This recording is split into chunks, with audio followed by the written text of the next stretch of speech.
Congregation, please be seated and open your prayer guides to the book of Revelations, Psalm 69.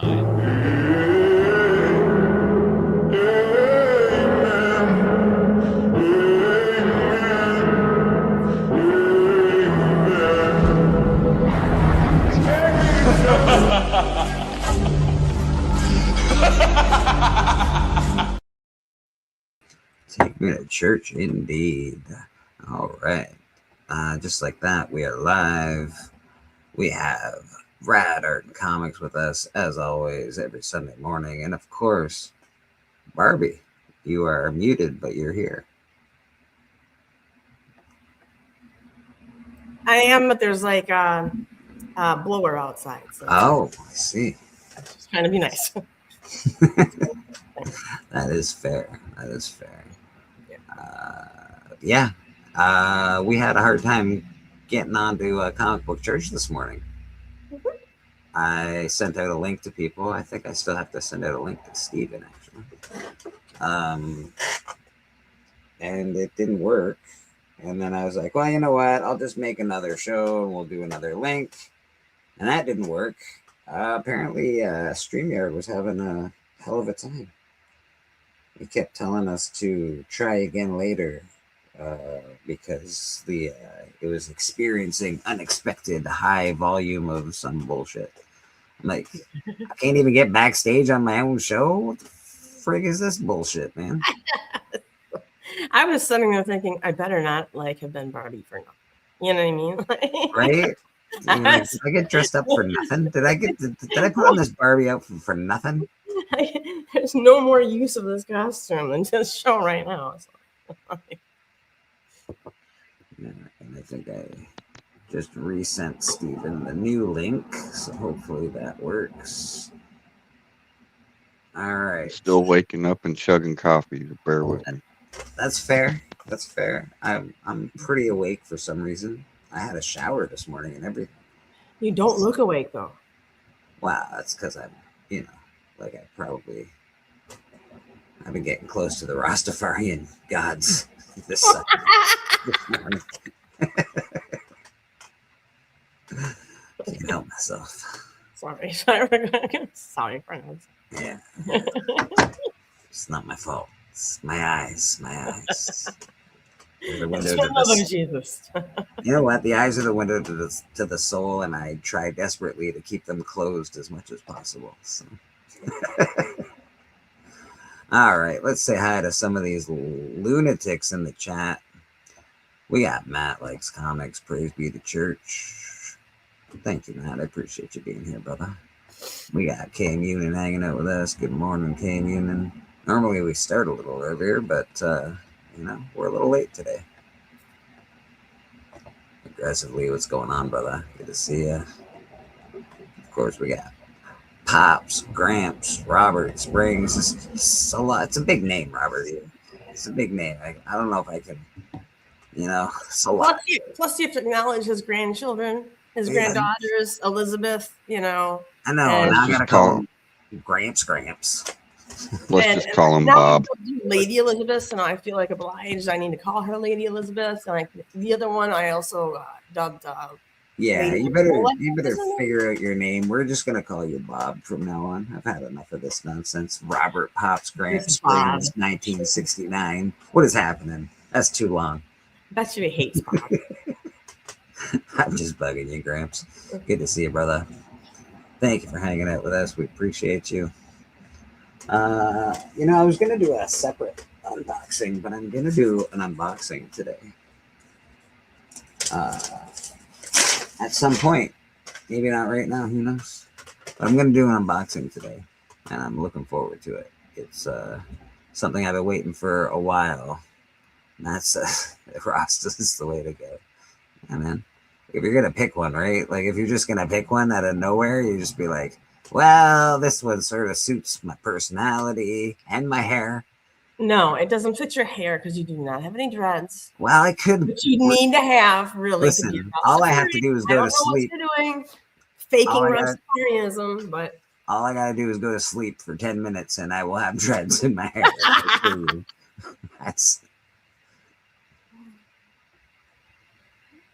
Oh, aggressive. Baby Nicole, that's right. Hey, shh, I'm at work. Thomas, I'm sorry, buddy. I'm sorry. Pop, what does Robert say? What does Pop say? Just call me Pops. And it's Baby Nicole. Oh, Baby Nicole. That's nice. Happy Mother's Day to all of the mothers out there. It is Mother's Day. Yeah.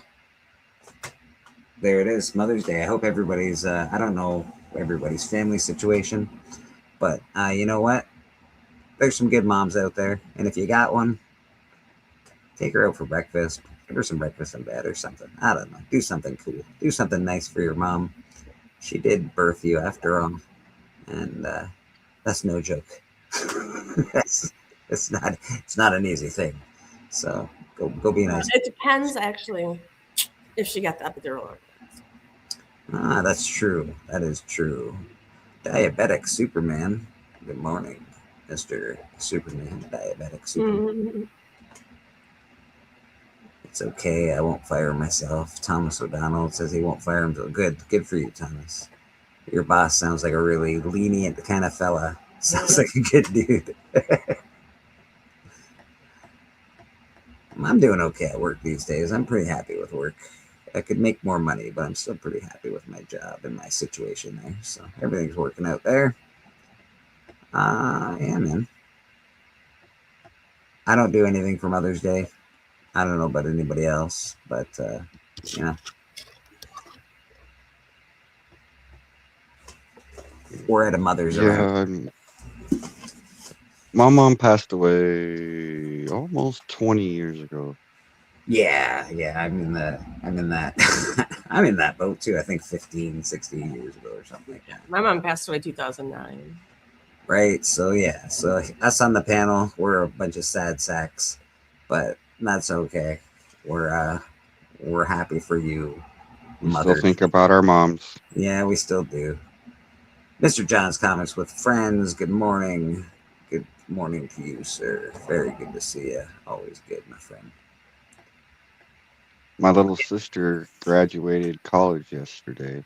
Oh, congratulations to her. That's awesome. What? I feel like she's not a little sister anymore. She's all grown up. She's graduated She's college. growing. She's growing fast. She went to college early too. So Wow. she's young, very young. She's got a degree in psychology. A degree in psychology. Oh my god. Was it because you're her brother and she was just like, yeah, I'm gonna figure this stuff out? Got so much to live up to. I just wouldn't let her hang out at all. Like, no, you can't hang out with me. I'm sorry.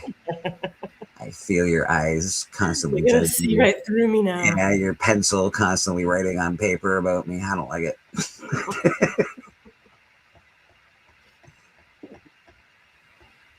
Oh, that's nice.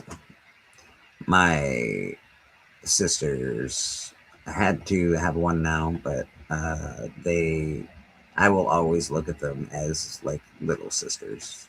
It's odd because they're not at all. They're full grown adults. They have children, whatever. They got children, for Pete's sake. And I'm like, they're still 12. I don't care what anyone says. They're still my little sisters. It's really weird.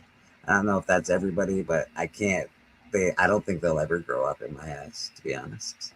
I assume that that's how parents look at their children. Mine's technically a half sister. Half sister, okay. Yeah, my full sister passed away. Half sister's still alive. Half brother's still alive. Wow, man. What a really bright conversation we're having this morning. I'm sorry. Yeah, such is life. Such is life. Make it worse, you know. Like I know. Yeah, You know, it had the whole Thanos snap. You know, had to wipe out half of life. I'll see you guys for Father's Day. It's going to be a blast. Let me tell you. I'm sure we can all work it. we can reminisce on that. You have your little. Dad's good. Dad's good. Dad's a rock. You have your sister come on the panel that day. Maybe she can have some advice for us when we talk about fathers. Part of her schooling was watching church. I do have a cool unboxing that I'm going to get to because this conversation's killing me. Yeah. Literally. I mean, All right. All right. So we're going to go on a bit of a journey together. Some might call it a comic book journey. In fact, I remember that guy. you remember that guy? He's a pretty good dude. I always really liked Comic Journey. I was sorry to hear of his, you know, I don't know if he's passed, but I feel like he has. Comic Journey, come back to us. We could use you around. But this actually came from Comic Journey. So I've been waiting for this for a really long time. I don't give people a lot of shit online when it comes to, you know, sending me stuff that I paid for a million years ago. All right. So finally, this nonsense came, and I'm pretty excited to open it. There's a reason that I'm really excited, to be honest. Besides, I think he gave me a few extra books and things are in here as well, which is cool. No stickers, sadly. I didn't get a CJ sticker, which, you know, is a bit of a bummer. But we'll have to live without it. Guess it's fine. All right, what did we get here? Okay, yes, because I feel like they're all... we're not gonna read that. That's a personal little letter, so thank you very much. So all of these have protective covers on them, and then of course the ones that are the extras do not. So protective cover, protective cover, protective cover, and that one, I'm really happy to get that one. Oh, that's just some extra nonsense. All right. So these are the extras that I got, which are really dope.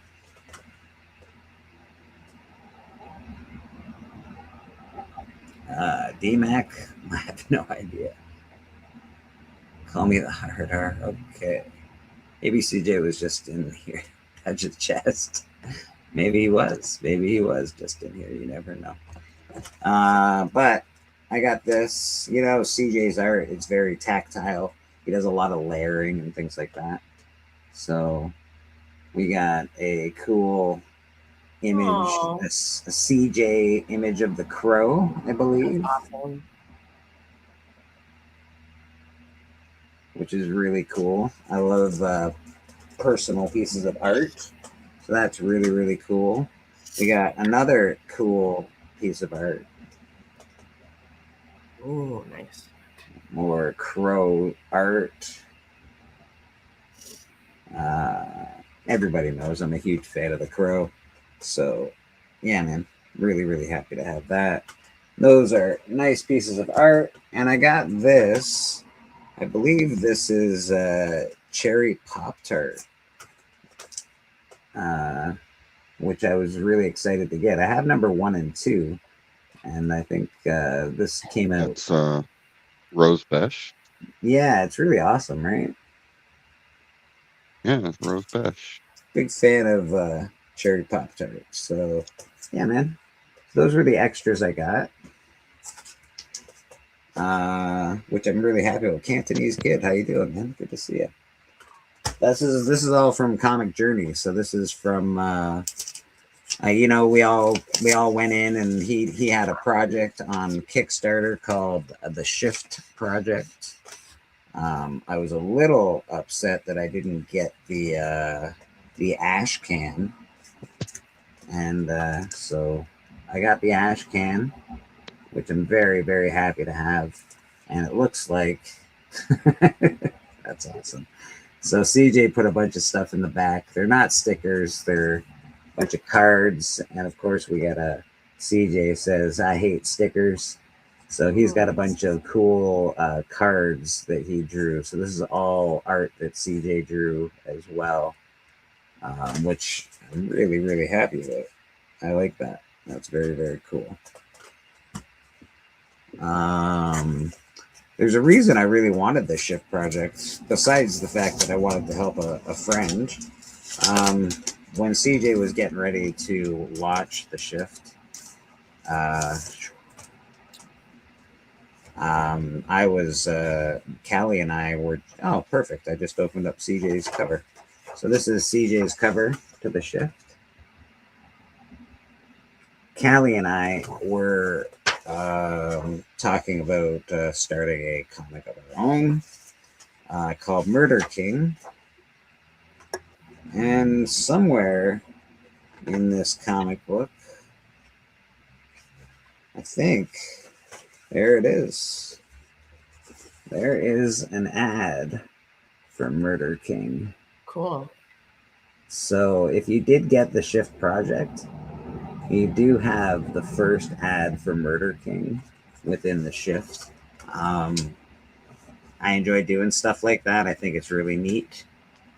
So if you did happen to support the Shift, you actually got the first mention of Murder King. And that makes me pretty darn stoked, man. So that was CJ's cover.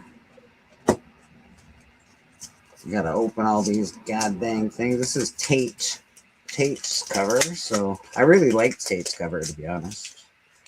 I thought it was really cool and unique.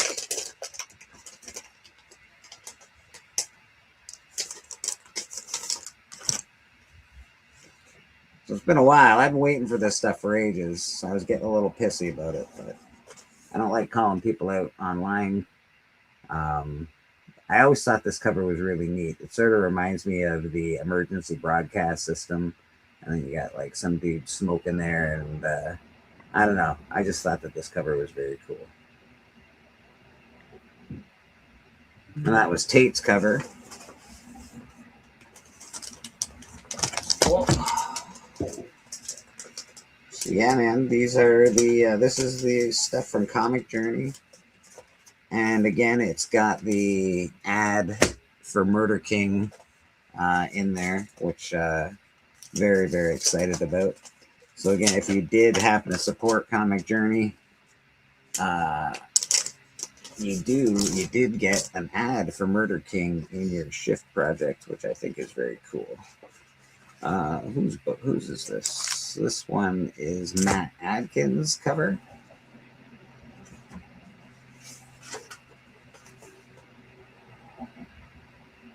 I support it digitally. I got my book pretty quick digitally. Digitally, I got my book really fast. The physical copies took some time. CJ, I love CJ. He's a friend of mine, and I'm never going to talk shit about him. I'll give him shit online once in a while, but I'm never really going to talk shit about him. You know, he's had his issues. He's had his problems. He's not doing the best. All you can do is pray and hope that he starts doing better, and send him some love that way. You know. Oh, right. This is cool. This is Ben Fraser's cover, and this one is really cool. He did a great job on this. Nice. Yeah, it's pretty cool. Now, I've read The Shift already, because again, I did get my digital copy online pretty quick when they were releasing it. But this took a long time, but I'm happy to get it. So both Kickstarters that I've ever backed have taken forever to come to me. That's not always the case. It just so happens that it was with the projects I backed. Maybe it's because I live in Canada. Who knows? But they seem to take some time to get to me. I've only backed 2, and they were my own, Okay. and I got them really well, I mean, not my own, I guess. They were Brian LCS's, but Right. I got them right away, like 30 days, Yeah, that's I what the guess, from the Brian's time very it good. closed.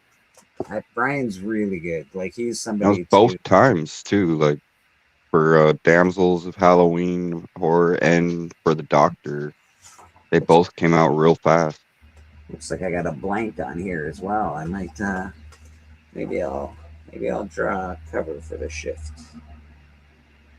Interesting. It's a learning process, that's for sure. You gotta learn the kicks of the Kickstarter and learn how it all kicks around because it can take Yeah. you down sometimes. Yeah, you're not wrong, brother. You're not wrong.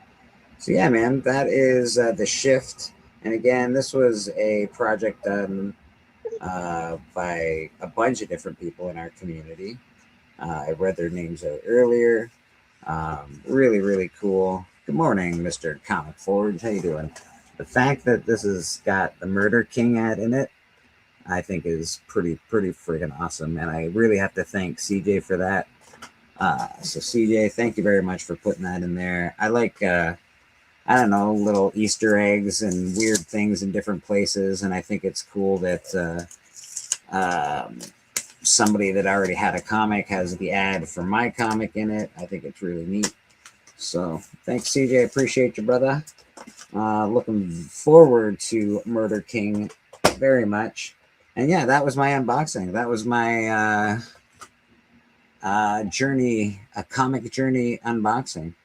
I know he would appreciate it. He wouldn't appreciate it very much. He'd want this to go on for much longer. You know, I would have had to do a lot more to get Comic Journey's appreciation for that. But and there's a little drawing. There's a note on the back of this that I will not read because it's personal, but it's cool. Sort of reminds me of a Robert Crumb kind of image, and I appreciate that. I like underground art, so yeah, man. That was my unboxing from Mr. Comic Journey himself. Finally got the Shift project, and finally get to see Murder King. I know it's not the full thing, but we get to see it in print, which I think is cool. Mr. White Gloves, how you doing, buddy? Hello, guys. How's everything going? Not too bad. Not too bad at all, man. Very good to see you. I can't stay long, but I figured if y'all want me to show some books, I can show a few books. I love books. Would you like to show some books? Yeah, I'll show some books. I got some stuff I got to do today, and I still got about 120 plants, 140 plants to plant, and I'll be through. Holy So. smokes. Are you doing you're doing like peppers, or is that what you're up to? Oh yeah, peppers. I get them in the ground as quick as I can. I got about probably about 80 planted so far. So today's nice and cool, so You I don't should be know able to get them all planted. Mr. White Gloves, aka the Pepper King, in the house. Okay, well, I can show you my doubles of some Iron Man I got, which I'm starting I guess when I find them, I'm starting my second run of Iron Man up to a certain point. So, yeah. How far are you gonna go? You're just gonna go to Thanos? No, I'll probably go all the way to, what's it got over there? All the way to, can't see. Where did I stop at so far? My second run stops at 200 and what? Holy shit. Let's see. Well, that's annuals. Let me see. That's annuals. Well, you're in luck, Monty. I have a massively big run of Iron Man. Well, this says 307, so it stops at 307, so I don't know where I'll end up at on my second run. I think I don't remember what the first run stops at. I know it stops around 2015. So I don't know. I need to see if I got further than that in this second run. So There's 6 volumes of Iron Man. 6 there's a lot. But like I said, this ain't a complete run. It still has holes in it. So So there's holes in it. So, but we'll start out, which I consider Iron Man 1 and Submariner 1 both. So this is the Iron Man Submariner number 1. Oh yeah, that's nice. That's a good book.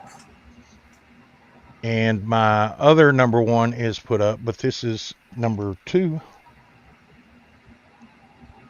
Some early Iron Man right there. All these probably two through six or seven. I got these from a guy that owned a wine vineyard that was selling them real cheap, and I don't think I paid more than maybe $20 each for these back in the day.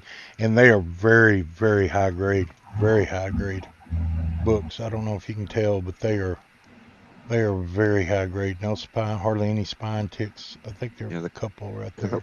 The color's vibrant. Yeah, they were really taken care of. He loved Iron Man, and we got a Iron Man 3 with a Freak on it. Sort of like a take on the Frankenstein, the way it looks. Got her in a green dress there, and looks like they trying to burn him like they did Frankenstein, but Iron Man's in the middle of it, going, "Hey, I gotta save the chick." I like fire covers. Yeah.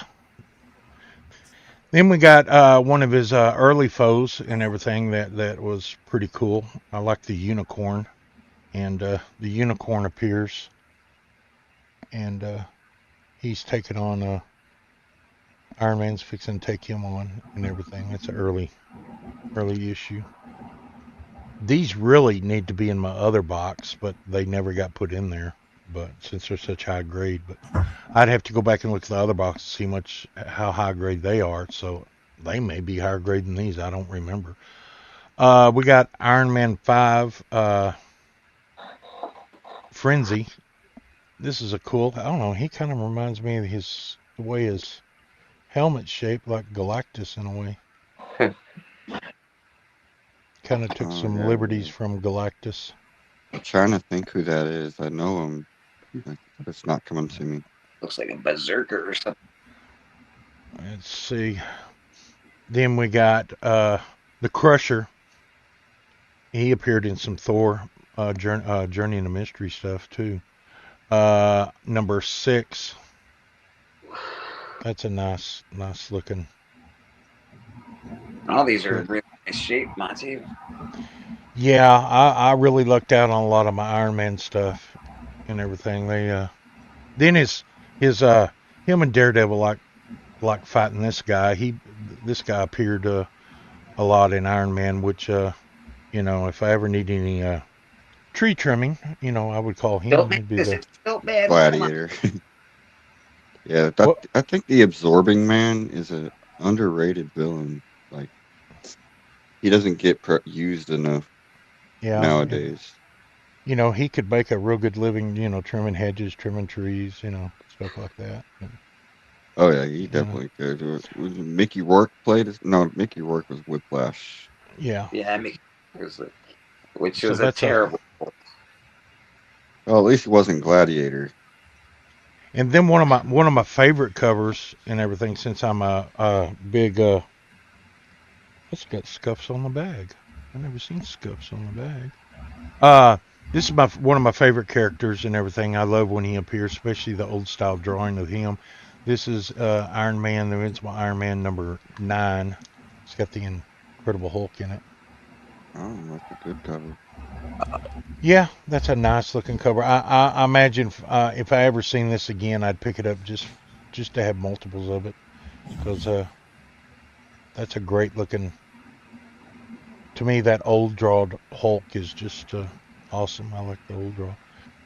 Then we got the his villain that made the movies and everything, the one that pulled those switcheroo on us, the Mandarin, and this one was number 10.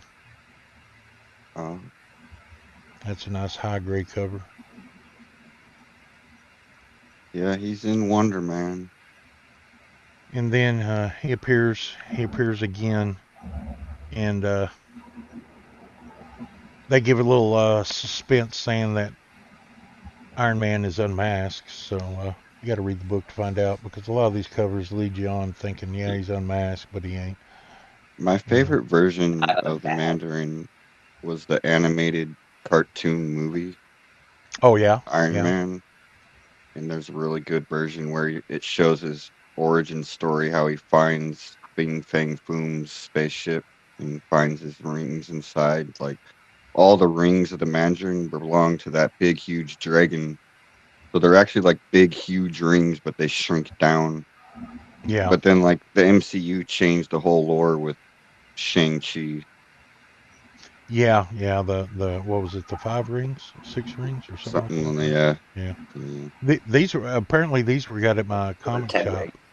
years ago, but we got another one. The Night Phantom Walks. Got a cool looking guy in a, it looks like a chemical suit. You know. That's cool. He's got to save the girl in the green dress. They like the green dresses. Yeah, got to have the green dresses. They put Then the beginning away of the the red end. dresses. And The beginning of the end, number 17, and got a Iron Man standing over a guy that seems to be either needing help or he twisted off and clobbered him. Is it Ramita 3D? I have no idea. It's been so long since I pulled these out. But then another cool cover that I like. I like it anytime these two go against each other and everything, because the Namor is one of my favorite Golden Age characters. So we got number 25. Whoop, number 25. We got these two going together and everything. Got a nice old subby on there. Very cool. yeah, it says on the back I paid $5 for that one. So that wasn't too bad. Oh, subby needs a pair of underwear. Iron Man needs a whole suit. Come on. Yeah, Then we got number 29, Cry Revolution. It's and I still miss all these word bubbles on the cover. Good morning, Brian. We also have Collecto6 has joined us. He's with us on the panel. Morning, Stephen. Greetings and felicitations. Hello there. How you doing? Well, I have to say that waking up to beautiful covers like that things can't be too bad. Monty, it's a pleasure. It's a pleasure to see you after your hiatus. And I have to say how bright and white and clean those books are. Absolutely beautiful stuff, man. Well, thank you, sir. I pride myself on keeping them this way and finding them. I've just been lucky through the years, and they haven't been pressed or anything yet. They were just found just like this. We got Suddenly the Smashers. This is number 31 of Iron Man. A nice looking, glorious looking cover. I think Iron Man coming in.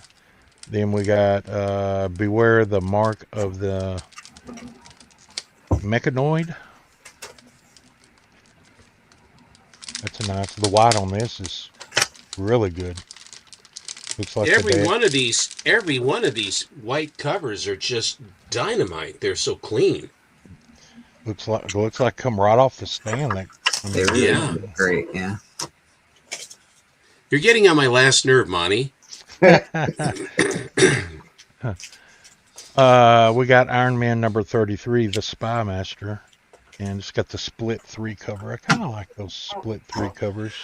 It depends on which ones, because I think that if they crowd it, a lot of times I prefer, you've shown some that are just big, large images center stage. Yeah. And I have to say, I kind of like the big, bold. I don't necessarily want to have the whole story or go through it on the cover as much. That's just me. Then we got here's another kind of split cover. It's pretty cool. He lives long enough. Iron Man is out to get the Spy Master, and it's kind of got the big floating head right in the middle, So You know, I really feel bad for this guy. I mean, he really sure seems to attract trouble. Monty, what do you think? Yeah. As I lie dying. So this is number 37. So Oh, that's the this comedy cover, isn't it? Okay. he's having problems with his heart again. So he needs to put his suit back on. It's only been like that since Tales of Suspense 39. Yeah. Then here's one, and I thought for a long time this was damaged. Somebody spilled ink on it. Then I come to find out this was one of the ones they used to paint the ink down the spines, or when they were in stacks, and it kind of run in between. I've done some research here. Here's number 38 right here. And Man. the stack, they used to paint ink down the sides for some reason. I can't remember exactly why, but they used to paint a line of ink when they were in stacks. It kind of ran in between. My understanding of that, now I may be wrong, but my understanding was that as a vendor, you could visually look at the top of the book and know what month it came from. It could be. So that if you, let's say you're looking down and you've got 4 or 5 months, and of course on the newsstand, you carry them as long as you can to sell them. Plus, that's why they date them ahead anyway, so that they all seem fresh. But if one is red and one is green, and the reds come from the greens, you can visually say which books have been there the longest. Now, that's my understanding. So it's sort of like what they used to do with the bread ties. Exactly. Their little twisty bread ties. They were colored for which day of the week and everything. So you always see if you got the schedule of the colors of the week, and that way you could go to the store and buy the freshest bread. Back in the day, I would always change them. You know. Okay, go ahead. Iron Man 40. We got a. I guess this would be a underwater cover. You know, that's a nice little exciting little cover right there. That's the death of White Dragon. So, you know, I don't remember reading on the Mandarin that the rings were Fin Fang Foom's. The way I read Fin Fang Foom to begin with was that he was this elemental that was just asleep in the cave that the Sun Yat-sen woke up to basically save his island from the Red Chinese. But the problem is, the problem was that he's an elemental. So even though he got him to wipe out all the Red Chinese, then he started to turn around, he's going to kill all the good guys. Then the guy lured him back into the cave and put him to sleep with his flute or whatever it was, the song. That's weird. I don't know the original origin that was in the comics, but just going by what that cartoon portrayed in that show, it said that Fin Fang Foom was an alien race. There was a whole bunch of dragons that came from an alien planet, and they had a spaceship that crashed on a mountain in Mandarin, and that's where in the Mandarin Mountains or whatever, and that's where the Mandarin found him. I remember he found Monty. Remember he found the spaceship, and he found the rings, and he was the sort of disgruntled wannabe powerful guy that, how can I get what I want? I want what I want.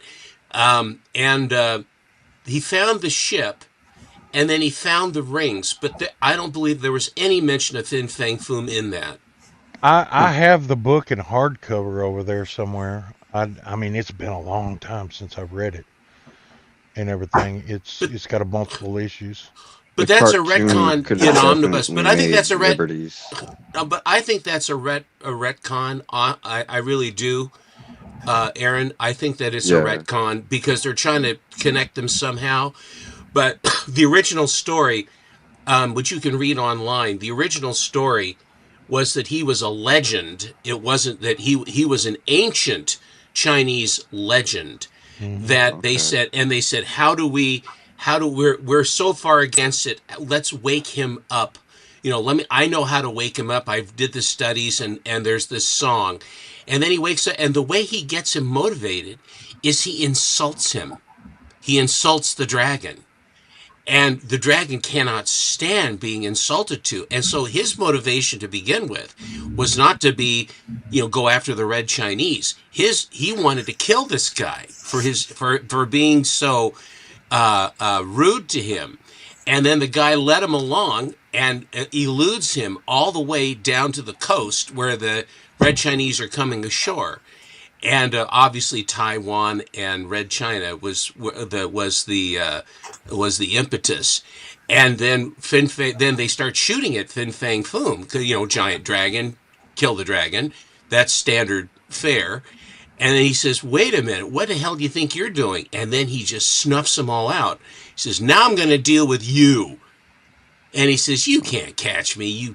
You're slow and crummy and stupid. Call me stupid? And then he lures him back to this cave where he was asleep, and then plays this song or sings this song and puts him back to sleep again. And he had been asleep for centuries in this cave and was a legend. So that's the original story. See, I remember him going back to sleep, getting put back to sleep in some of the battle, but like I said, it's been forever since I've read it. So, well, this is number 42, The Well of the Demon Queen. It's a nice looking cover right there.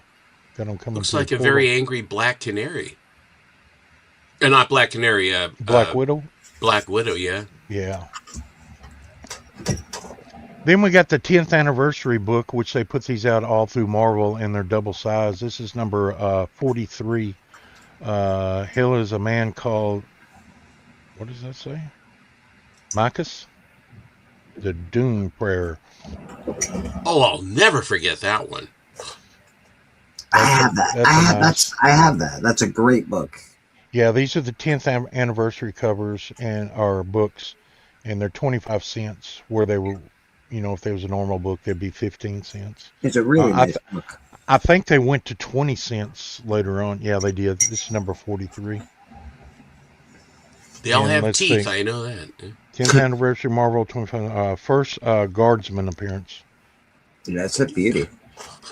They're going to have pretty damn tough teeth to work on Iron Man.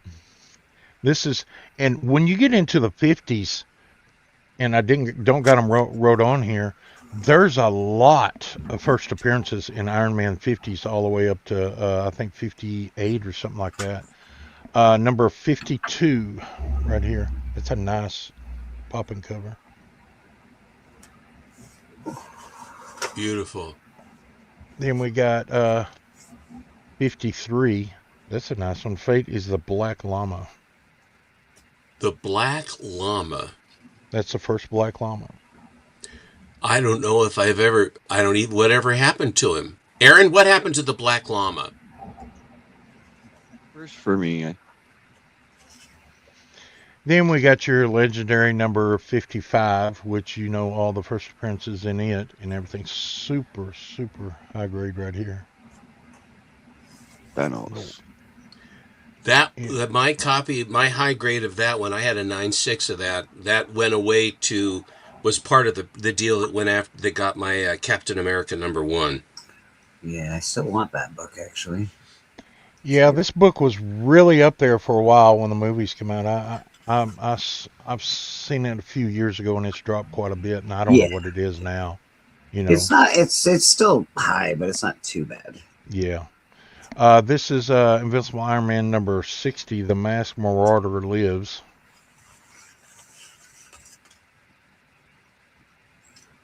Oh, Masked Marauder. How many Masked Marauders have there been?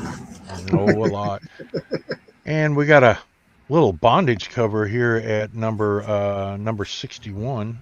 The Marauder is back, so he actually got him.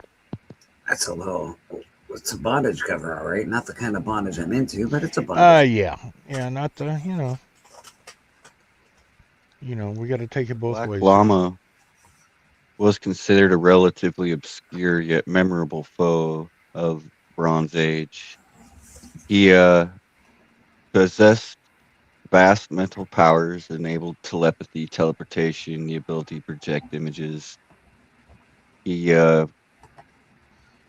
came from a different came from a mystic plane, Mm. and he tried to get all of Earth's supervillains to fight each other. This is Iron Man 62, and once again we have the woman in the green dress. She Seems just- typical of a regular bad guy. Always trying to Always get everyone stirring the pot. always stirring that dang pot. Well, the Whiplash was the one that Mickey Rourke was, and my God, Yeah. Mickey Rourke was dirty and disgusting in that movie. Yeah. I think Well, they don't even have to put makeup on him. I think that's how he is. But the problem is it was the accent. Like, God dang it, Mickey! Like they picked the wrong actor to do that role. Like, Yeah. Where is, is my bird? That is not my bird. What the where hell? is my bird? This is a villain you don't hear much of anymore. Here's a cake of soap. The Prism. Got Iron Man 60. What is it? 63. The Prism. Well, Iron Man sure spends a lot of looks his like, time on his back, you know. Yeah. DC's 3D man. Then we got number 67. We got the Fury of the Freak. The Freak comes back for round 2 or 3. You know. Captain Atom had Dr. Spectro much the same way. This has a appearance of Sunfire in it, and A good car. the Marvel. Yeah, I was Vegas going to well-drawn stamps. car. I agree with you completely. The, Now, who is this? Who's doing who's doing the art on these covers? I have no idea. I have to go back and look. I'm sure Find it's out. probably going to be what's his name? Gil Kane. Well, I've seen a few Gil Kanes. I mean, but you can't throw a rock at a comic shop and not hit something with Gil I Kane on it. swear to God. Yeah, the guy it doesn't have the names on them. But this has got Ghost Rider for the Marvel value There's, stamps are in these. Don Heck, maybe? No, Heck has a much finer line. He did the interior art for Tales of Suspense. Okay, that's Tales of Suspense. Gene Colan? Colin did the early ones. Colin was doing in '68. Bob Layton, John Bob- Romita Jr. Bob Okay, Layton, Bob Bob Layton. Layton, I think Bob you hit Layton. it there. Yeah, Bob Layton. That's who I was trying to think of. He's good. He's Yes. good. Yes, he did a lot of the Iron Man. I was just Here's- about to post a Captain Marvel that has was it Ron Sutton? I believe it was, but the Captain Marvel 15 with it has that kind of atomic looking explosion cover in the middle of space. Unbelievable cover, and the story inside. Anyway, I'm sorry, I'm playing through. Go ahead, Monty. No, go ahead. I tried to post it last night, and I had it about 3/4 the way done after getting all the pictures framed and everything else. I went to check the date on something, and when I came back, my post was gone. Oh, So I have to start again, and I said, screw it. I'm not going to do it now because I'm mad at it, and you don't... Never post mad, Monty. Never. Well, I hardly ever post, so. it's not like going to bed mad at your wife. You can post mad. It's fun. Here's number 68. It's another appearance of Sunfire. He actually made the cover on this one. This is a nice cover, too. So is that the uncanny unicorn in green with the bolt coming out of his head? Yeah, that's a laser beam. Is it a frickin' laser beam? The freaking shark with the freaking laser beam coming out of its freaking head, Steven. Come on now. Get with the program. See, And I'm I- nerdy. How you doing, brother? If you This want has on, got just a- let me know, man. I'll send you a link. A lot of white on it for being, I only paid $3 for it. Wow. Number 70 of Iron Man. Wild Boars in the chat. We got Jeff Jack in the chat. This has got Hulk number 2 value stamp in it. Brian. It looks like he's got the Ultimo mouth. He better watch himself. That guy looks tough. Then one of my favorite characters in Hulk has come over and he slept over to Iron Man There's a and Willoughby. everything. It's Willoughby. MODOK. MODOK number 74, man. Modoc. Fine figure of a man. You know, the movie when it showed him with the tiny feet and the tiny hands, that really on screen freaked me out. That just kind of, I just felt weird when I seen that. I said, man, that's just crazy. You know, they little dangling off of this big head, and I went, that just seems wrong. In the books, it was right, but in the movie, it was just, ooh, You it just didn't like freaked me out. you didn't like Which- comic accurate MODOK? Come on, man. Well, Which- it freaked me out. It was in Ant-Man. And the tiny butt. Apparently. Yeah, that just kind of I went, it did good on paper, but don't get me wrong, it did good in the movie, but on paper it didn't freak me out. But when I seen these little, I was like, ooh, it just, yeah, I don't know. Oh well. Number 76, another one. If I see again, I'll pick up multiple copies of it. Got the Hulk in there. G-Man in the chat. How you doing, G-Man? Good to see you. Hello, G-Man. Hadn't seen you in a while. You know, Hulk would go from being illiterate to being more illiterate to being semi-literate. All in Hulk will go R&M2 go. Yeah. I liked him when he just got mad and smashed everything and talked in little phrases like that, and just. I liked it that he didn't talk much. I liked Yes. to watch him when he, you know, his power was not exposition or monologuing. I thought his strengths were basically a complete and total irrational, destructive mass. Yes, his body talked for him. Number 77. That's a nice action cover. Lots of. Wait till you see who the Background winner is. Who is the winner? Tune in to number 70. You gotta find out 77 or 78 to find out. And then I guess he went to Vietnam in number 78. As you do, you always got to go to Vietnam. Well, he went to that. He was in the Nam when he got blown up in '39. That's right. Yeah. And it would by that time, Monty, it was the Red Chinese more so than it was the North Vietnamese. That the Chi Coms were there, and they had the big fat sumo overlord guy that was running the prison camp where kindly benevolent Dr. Sun Yat-sen or whatever his name was that saved Tony with the chest plate. Number 80. This is a weird looking cover. This looks like a. Yeah, it is. That's what I was fixing to say. Right there. Who does that look like?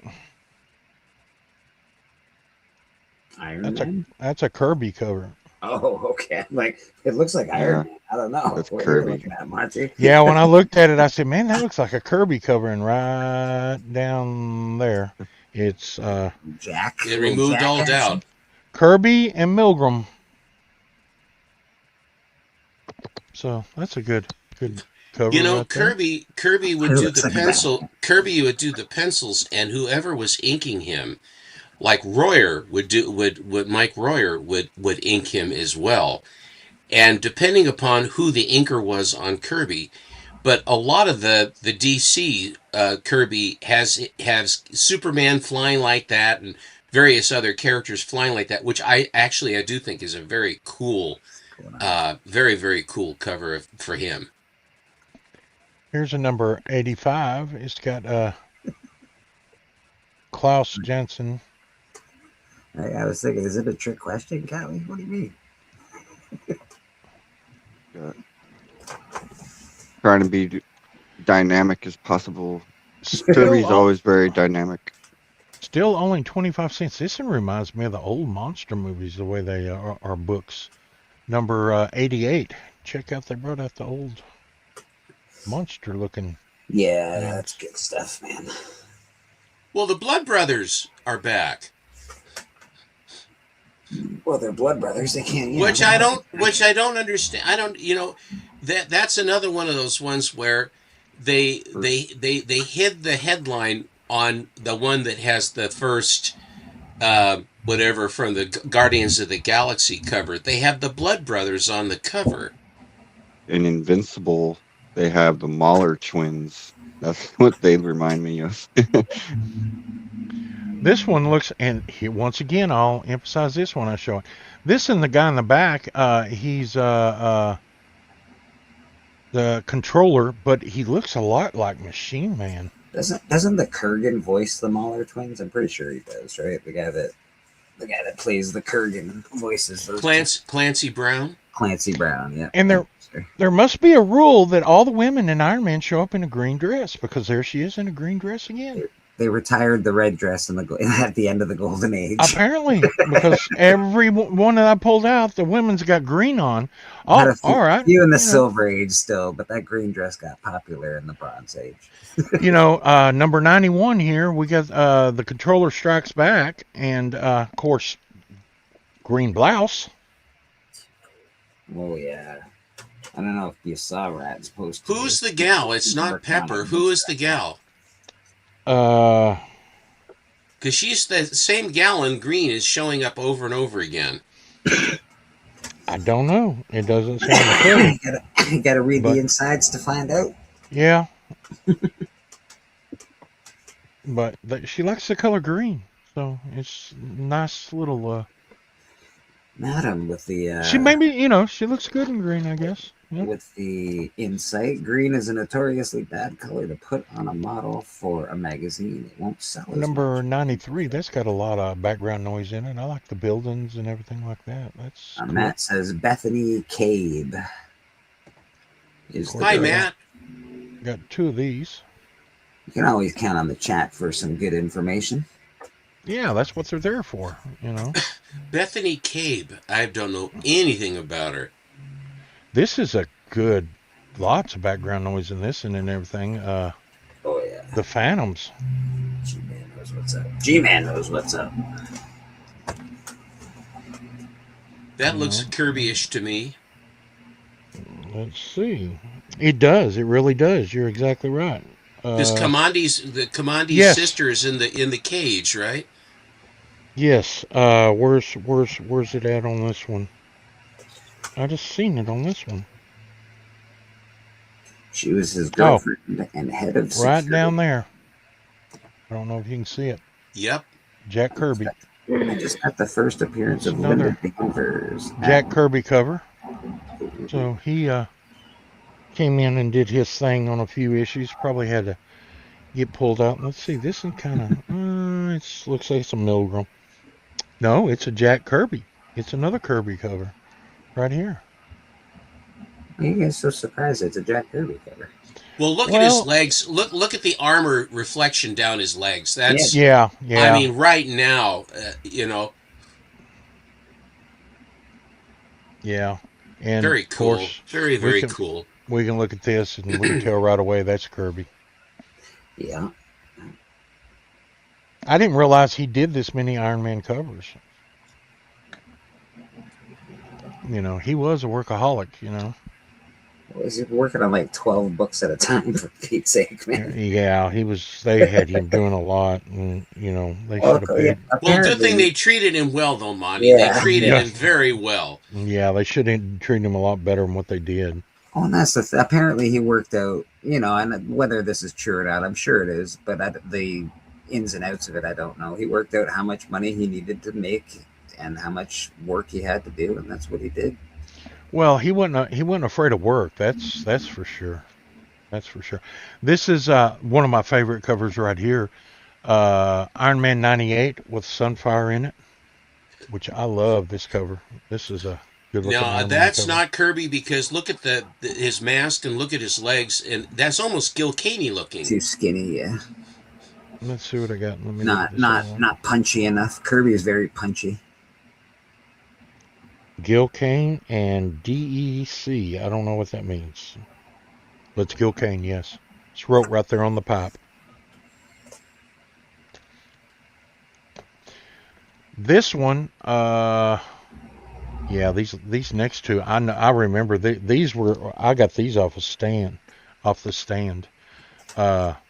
This was some of these I got off the stand too, but I remember these two. This is Buscema and Milgram. These were bought right here in my hometown at the grocery store on the spinner rack. And what was the name of the grocery store? It was Wagner's Grocery.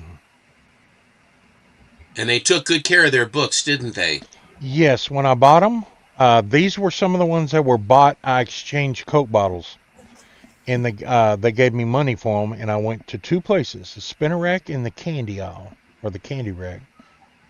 What was your And favorite? What was your favorite? oh man, if I had enough money, I would buy What do you the so? chocolate bar. It was called Powerhouse. Oh, I fair enough. You were a powerhouse man? I love the Powerhouse and Coca-Cola together. They were just they were good. Do you remember the Powerhouse bar? Hell yes, of course I do.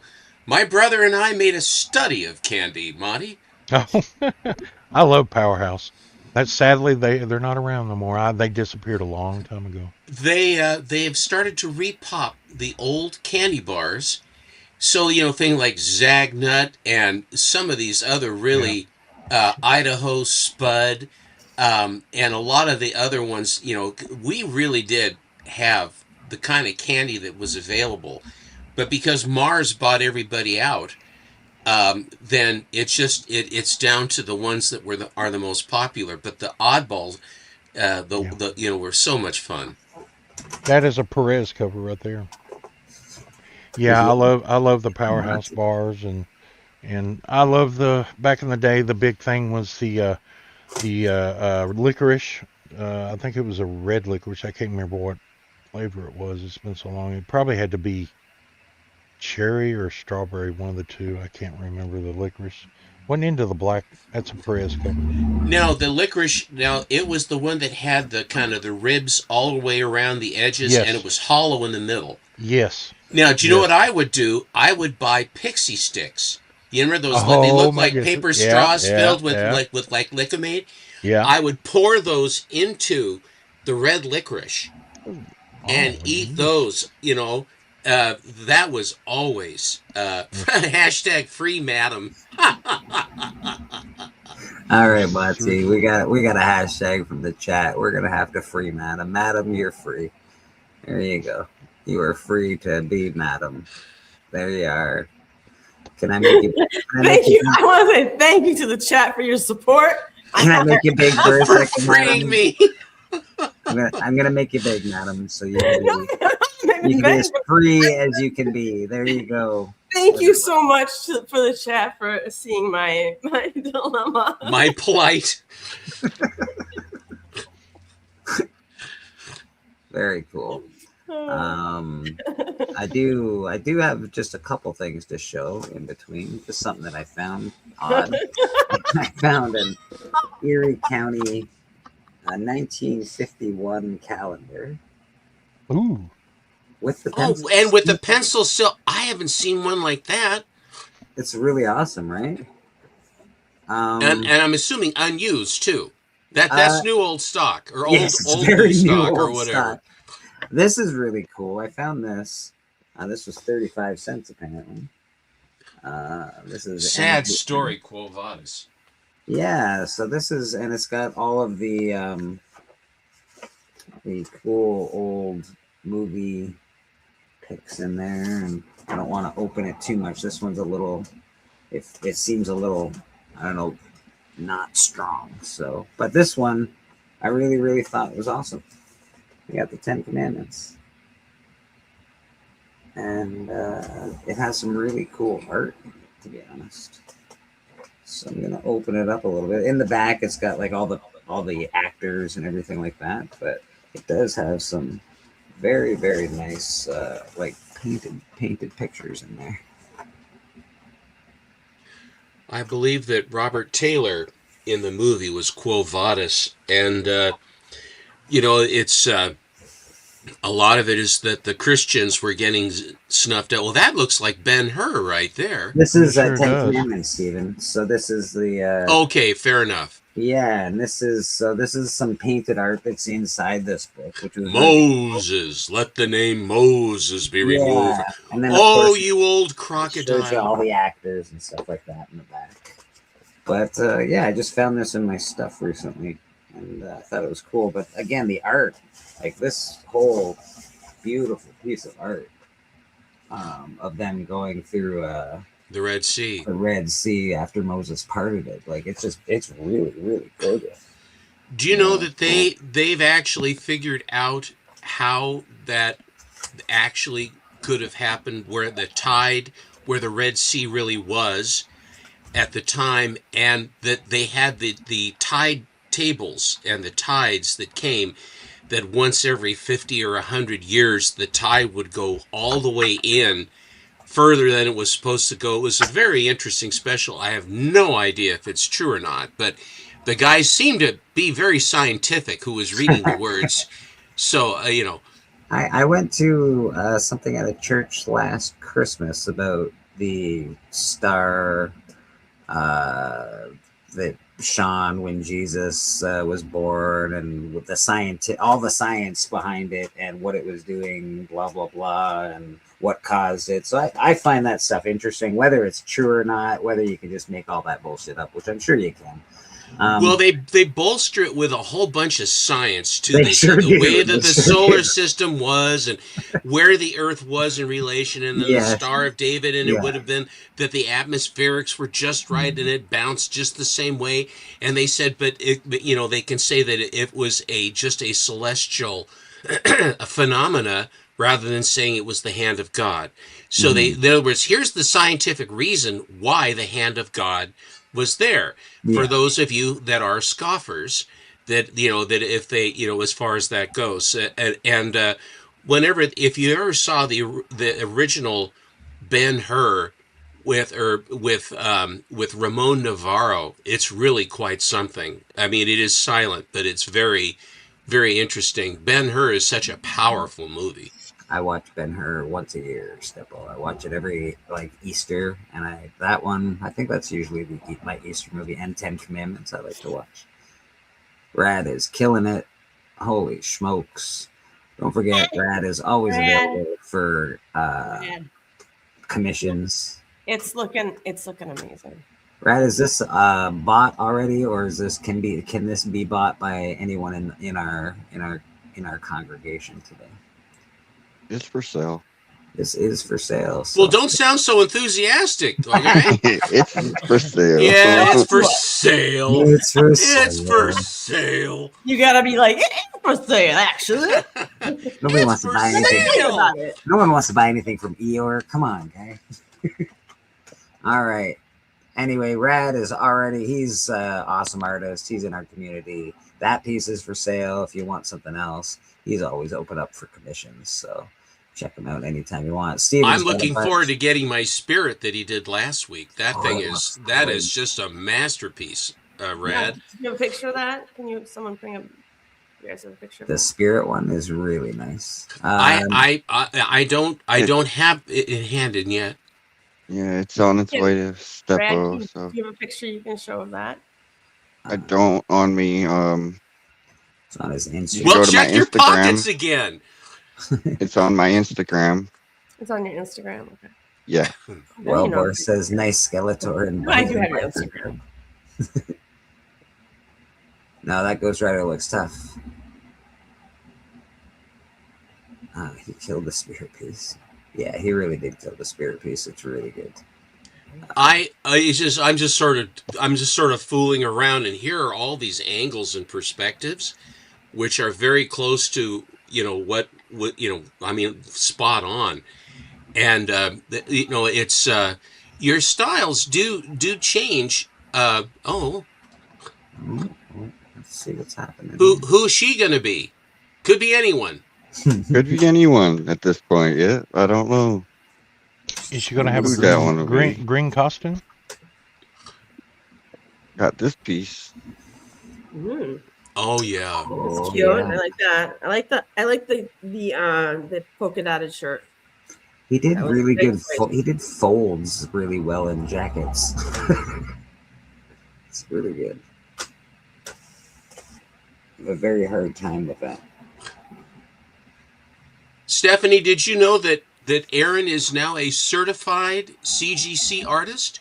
I had no idea, but I'm not surprised. He went through the labyrinth he had to go through the labyrinth and all of the pitfalls and everything else, and managed to come out the other side. Very cool. That's awesome. That is awesome because this is Batman one you did. Mm-hmm. Is Is that the one you guys are talking about? No, it's the Spirit, where he's on top of the S. where he's on the spirit letters go up the side of the wall. Oh, I saw that. Yeah, that was cool. That was And cool. they're all tangling Yep. all tangling on the top with the monsters kind of coming after. It, I'm sure. Yeah, I said insane, Rad. Truly, you just keep leveling yourself up. Yeah. I want that, right? I'm buying that off you if you'll sell it. Is it stinky in the sewer? It looks like something's coming out. What is going on? This is the first page to Murder King. Oh. That's a lot of lines on that top panel. It's a lot. And a lot of ink. That's a lot of pens. That is a lot. The tree branch, it looks, if you like zoom in on it, it's ridiculous. Like, it is unbelievable. Very lovely. Yeah. Really good stuff. And if you supported CJ for the shift, you actually have an ad in the back of the book for Murder King. So I was able to show that off this morning since I got my stuff from CJ finally. I'm ribbing them a little bit. It took a long time, but I did finally get it. So thank you, CJ. And I'm really happy to show off that ad in the back of the Shift project. Lots of brickwork in that. Oh my god! That's what I say. There's a lot of line work in here with inks. You did, but look at the proportions, though.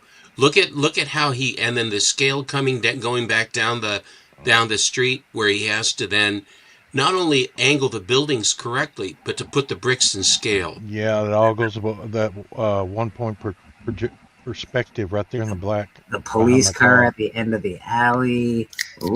And then of course the rats, and then there's the big tall skyscraper that you can see in the background. I think those are cats, not rats. I don't know how they are. I don't know how they are in St. Catharines, but down here generally we have long tails in those ears. Those do tend to be cats down here. Lots of work on that. This is so good, dude. It's so beautiful work, Aaron. Yes. Outstanding. He's so good. That's what I like about comic books, when somebody takes the time to do the background and everything and then put whatever in the forefront. It shows a lot of effort. Me too, buddy. Me too. And he likes drawing bricks, apparently. Wow, it's the city that we're in, Monty. Yeah. It's grimy. Gritty. Lots of work. Yeah, this is a lot of work. This is a lot of work. Like, how many black ink pens you go through? Is that an ink pen like an umbrella? So we grow rats big inside city. At that point, you pull out the indigo ink and the brush. That is a secret. Oh, that's great. Yeah. You put that away, sir. Get that Love out. that. That's coming. That's beautiful. Love that mask. That's cool. That's awesome, man. That's a little sneak peek at Murder King right there. A live sneak peek. We didn't have to go to the Kickstarter today. We got the artist right on the panel. Yeah, man. That's really awesome stuff, right? That was really beautiful. Yep. We have Barbie live in the flesh. We have Monty. Thanks. Hey, thank you for being here with your rolling eyes. With your big Barbie eyes just rolling. I threatened to go put on sweatshirt. I know. Now everybody owes Murder King $3.50. Nice. Please remit. Welcome to church. Nice. Yeah, I do have one other thing that I do want to show today. I already did an unboxing of it, but Steven's on the panel. So I want to show it off again. This was a gift from Steven. It came in an awesome piece of awesome tube.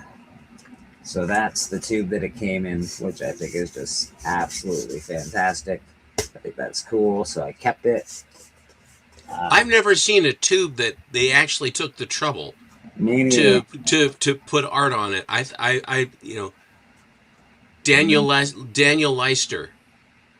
Here, let's get rid of the computer. There we go. That is the Crow. It is remarked and signed. This is a 1 in 100. So the end it is number 1 of 100, which is very cool. Is that a double-sided? No. It is not double-sided. Okay. But it is awesome as hell. And look at that crow. Looks Crow losing his feathers. Well, he gets shot once in a while. Oh, well. He never ties his shoes either. I've always wondered about that.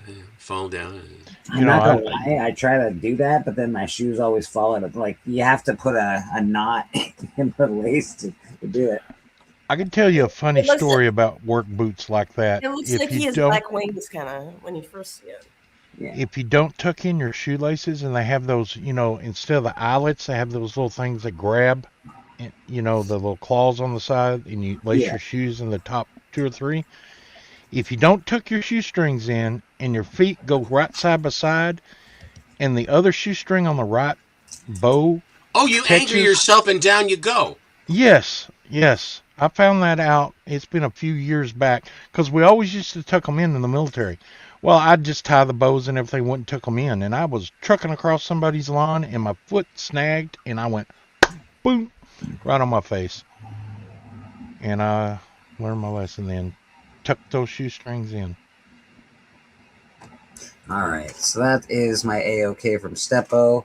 I showed my awesome AOK from, well, not AOK, I bought it from Comic Journey. Get back to us soon. We appreciate you, brother. And Monty showed some awesome Iron Man books. Steven, what do you got over there? I'm sure I will show you my display books. These are the ones that'll be going up behind me. My bride says that rather than leave them back there, you put up nice things in the back and then no one can see them. So the logic is inescapable. But here is a very nice Lana. This is from August of 1949. It's timely. Very cool. The green on that's nice. This is a title from Deerfield Publications, and it's Junie Prom, and she's very, very cute. She's like a fashion model in high school, and she's got the villain that is the sort of looks like Dorothy Malone is her adversary, and they each have the little girlfriend that's with them that help them get ready for these different contests, and so. But it's a very cute title, Junie Prom. Callie says, what's Lana short for? It could be Elena. I don't know. What is Lana short for?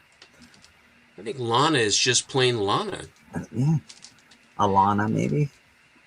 I don't know, Callie. This is Joker Comics from timely again, from the fall of 1945. From the fall of the Ottoman Age.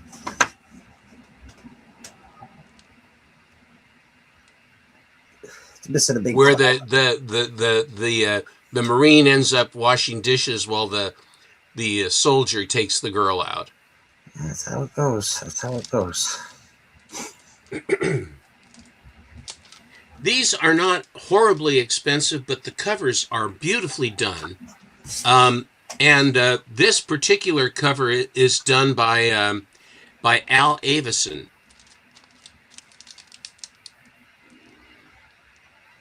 When you say not horribly expensive, what do you think somebody can buy in on like an 8.0 one of these things for? Maybe. Well, they're catch as catch can.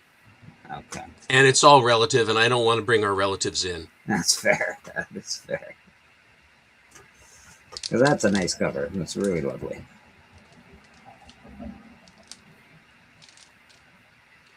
Read Hidden Heartbreak, the strange confession of a girl who sacrificed all pride, all honor, to help the man she loved win the heart of another woman. Wow. That's What are the odds? That's a good gal right there.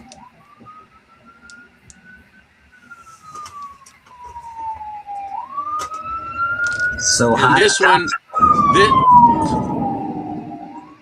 this is from February of 1953. Oh, yeah. What in the hell is going on? Is the end of the world in St. Catharines? Well, I live very Is there close. a fire at the donut shop again? Right. Sounds like it. It sounds like it. But I gotta get there as quick as possible.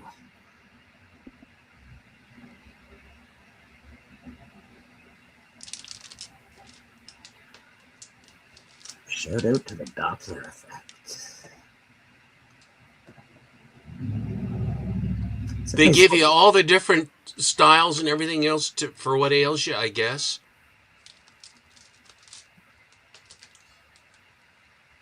Here's a fun one. Hetty Divine Comics number 29. Marvel Comics or Atlas or Still Timely. October of 1948. It's cute. Yeah, I'm always attracted to red covers like that. So, But she can't even play tennis. Says, who asked you? yeah, that's very nice. Her rosy cheeks, classic.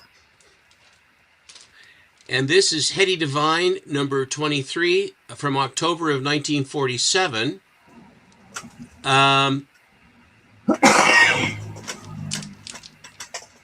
Little beach action.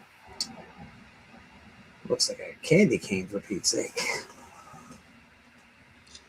She's got on the nice shoes for down at the beach. Not very good for soft sand, but what are you going to do? All girls wear high heels. Fashion at the beach, first. don't they? Yeah. A lot of them wear heels down at the beach. Yeah, all of them. That's every girl I've ever met. Heels at the beach.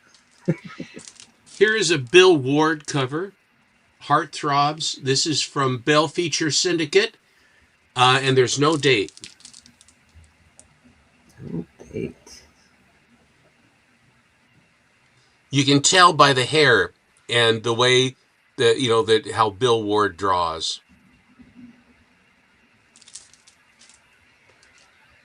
And of course, and you can tell it's Canadian by the ads on the back. How good are you at puzzles? They're not advertising. So we have brassiere ads and reducing ads and the commander for the guy that has the, some sort of problems down south. But the Canadians all talk about dancing and jigsaw puzzles. We also got fun balloon. Yes, you do have fun balloons. I take that back. Point Come well on taken. now, sir. Pay attention to the classics. This is a Graham Ingalls cover and art, and they're really, really cool. This is Youthful Magazines from August, September of 1949. Ooh, very nice.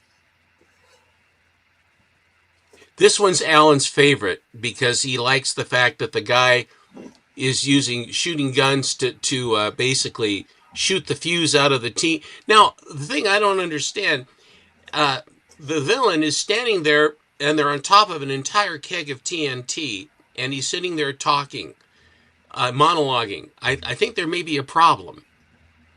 But look at the green on this cover.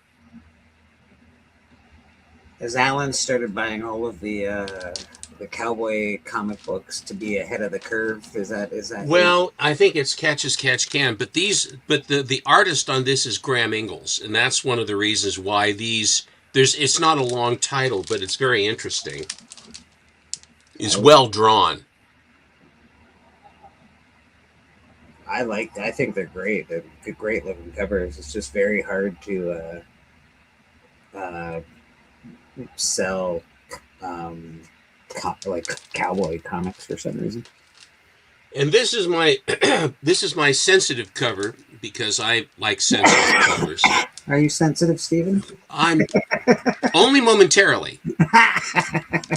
Here is Howdy Doody number 6 from Dell Publishing, no less, January, February of 1951, and it's a Howdy Doody cover, and it is a trope that has gotten that nowadays in 1951 you could have this sort of content, and it was no big deal. It was a trope where the characterization of the natives and the thing about their cooking them in a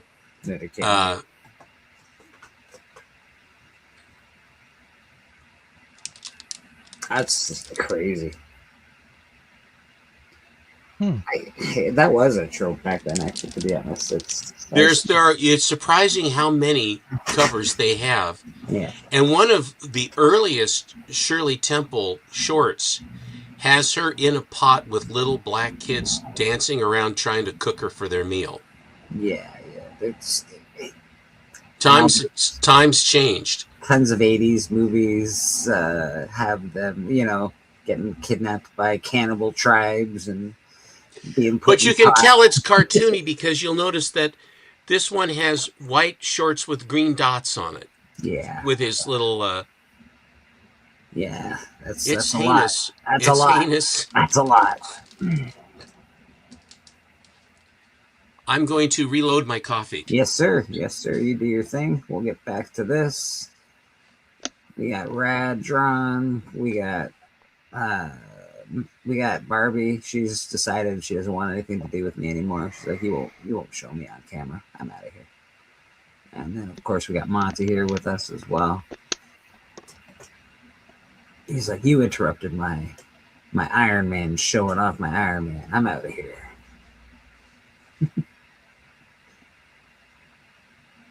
When did you obviously started this before church today. When did you actually start this one, right? Night before I went to work. Yeah.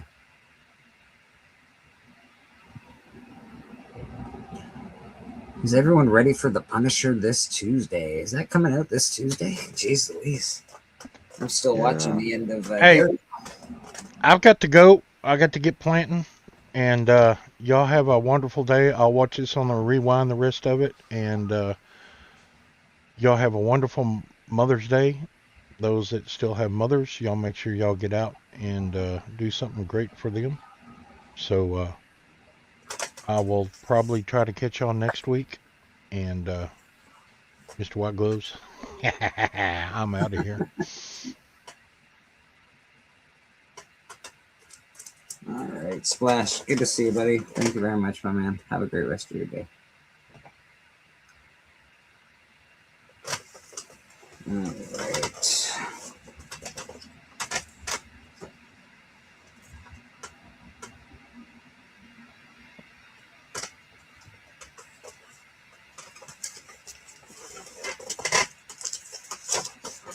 I saw you, Patel. I see you, buddy.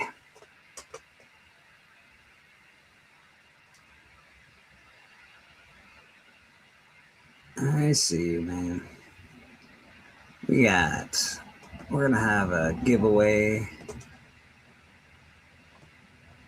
at some point. I don't know which hashtag we're gonna use yet, but we're gonna use a hashtag. How about hashtag mom or something like that? Mother's milk. Mother's milk, I like it. Hashtag mother's milk. Hashtag mother's milk. Boom. There you go. Hashtag mother's milk. That's the hashtag for the chat. Patel has generously donated money for me to do a giveaway. What we're doing today, you're getting a very near mint copy of Punisher War Journal #1. And Vision of Scarlet Witch number 1 and 2. Those are in the giveaway today. Hashtag Mother's Milk.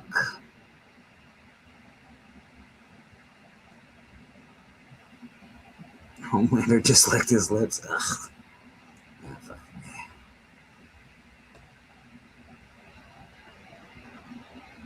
Hashtag Mother's Milk. That is the hashtag. Diabetic Superman, thanks for subbing up today. Appreciate that very much. Patel, how am I supposed to thank you? Patel does this. He's done this for the last bunch of weeks at church, and I really can't thank him enough. So, Patel, thanks very much, man. Chat for the chat, and for me personally, I appreciate it very, very much. So, let's see what we got going on here. Get to the giveaway tool. There's the giveaway tool.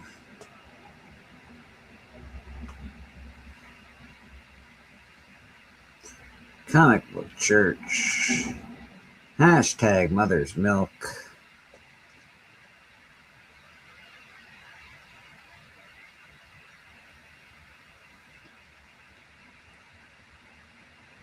Make sure I did it right. All right, we got 5 entries so far. We got Susie Q sliding on in. How you doing, Susie Q? Good to see you.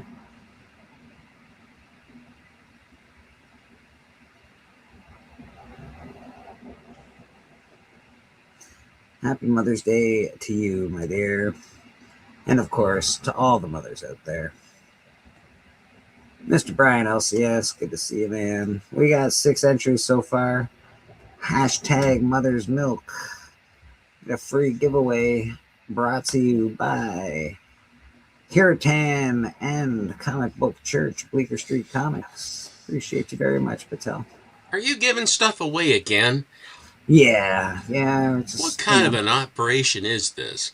Well, it's the best kind of operation. Honestly, to be fair, like whatever this is supposed to be and YouTube and all that, it's really nice just meeting a lot of people that are really cool, having good friends, meeting you, Steven, hanging out with Rad, hanging out with Madam up there, meeting Patel, having TM Nerdy in your corner. Like, I don't know. The stuff, it does a lot of good. So thanks everybody for hanging out. Appreciate you very much. And Patel, thank you very much, my friend. This is very awesome. Hashtag Mother's Milk. Get your hashtags in there.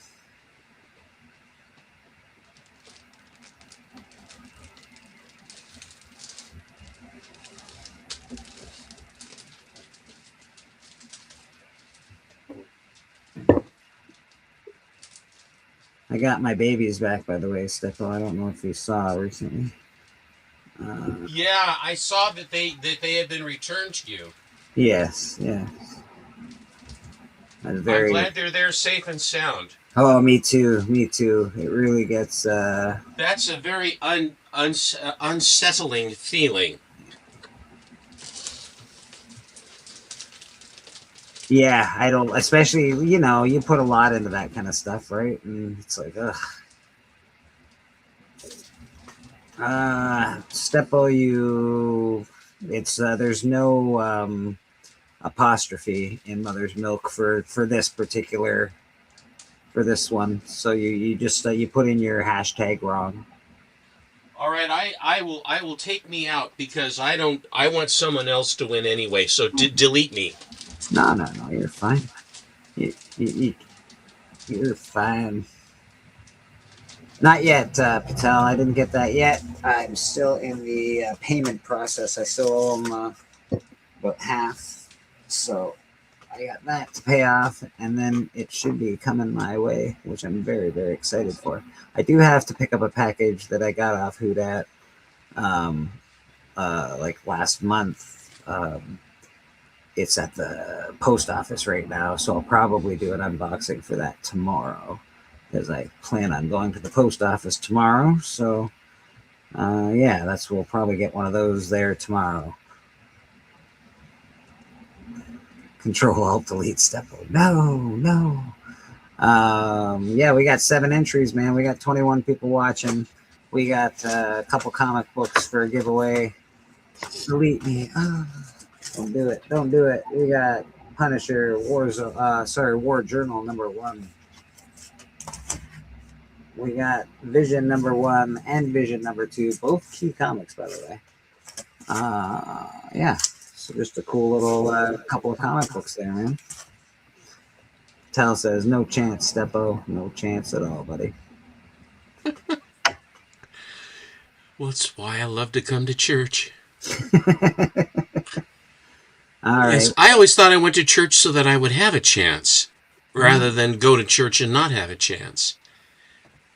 I see a doggy and a kitty cat wandering behind you, Stephanie.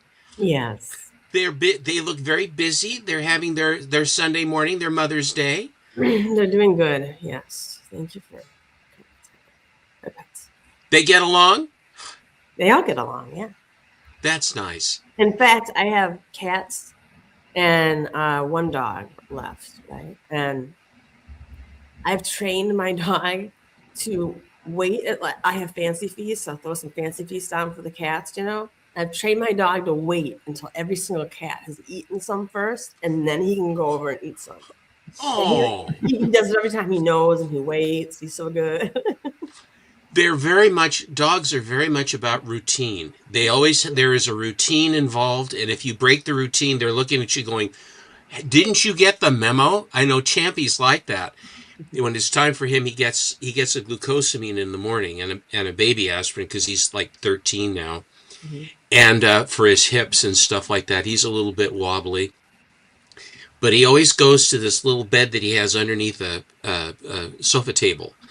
And then in other words, when it's time for him to wait for his medicines, he goes right over there and he sits down, and then he has his ears up like this watching me. You know, he says, okay, I'm here where I'm supposed to be. You know, so now and if I try to give it to him somewhere else, he'll skedaddle over to where he usually gets his medicines. It's just what he does. He's a very cute little boy. Oh. Yeah. All right, man. We're going to draw this Mother's Milk. Here it is, right there. Hey, I'm going to get to you in a second, Mr. Callie. We're going to draw that right now.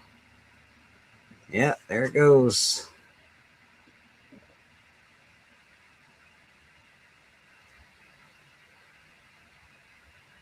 Hey, there you go. Hey, madam, you won. Congratulations. Congrats, madam. Thank you. Ooh, you're welcome. Thank you so much. No, I really love winning stuff, so thank you. And it makes me feel even better that you're gonna have to send something all the way to the United States. It's gonna cost you a lot of money, and it's all free.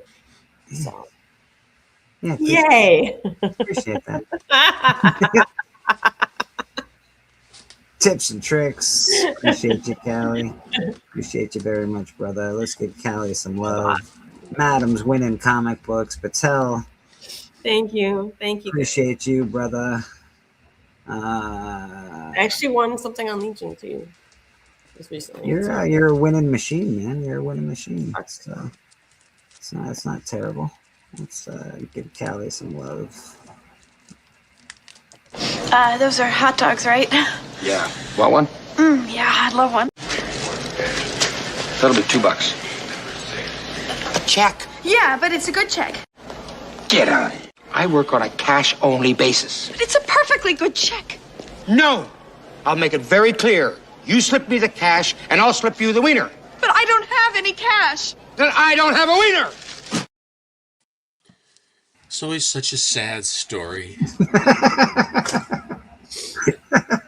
I had to cut that up to make it fit right, but it fits really well. So, Callie, thanks very much, brother. I appreciate you, man. Yeah, man. So that's cool. We got Madam. She won the giveaway today. Madam, thanks very much for playing. Patel, thanks very much for providing. And yeah, I also provide. I'll mail that stuff out to you, man. I had a few moderns that I got from one of your fellow Canadians. This is from Val Petrocelli, Huh. and it was Wow, from he is in he's not in Montreal. Where is he? I can't. Maybe he is in Montreal. I can't remember. But some of these more modern ones, I like that kind of I like the collar. You're buying books off other Canadians? Where does he live? I believe that I think he's in Ontario. I'm going to his house tonight. I've had enough of this nonsense. I'm your only Canadian, Stephen. I'm just kidding. Oh, that's nice. Michael Turner. That's very nice. It's not one you usually see from him. No. And that has the Aspen is his company. Yeah. That has the ass. What? Here is another another Turner cover. Thought it was a donut box. Yeah, that's definitely Turner. Holy.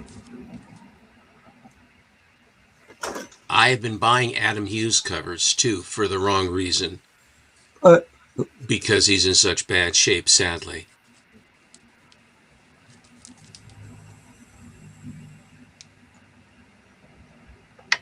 Is he in bad shape? I didn't know that. Well, yeah, I think it's stage 4 colon cancer, which cannot be good. Yeah, that's not good at all. No. What are they trying to tell us here? I'm trying to get Something. There's something. I'll figure it out if you just keep holding it up there for a minute. I'll figure it out. I'm sure it'll come to me. So will she. Yeah, something's coming. Once again,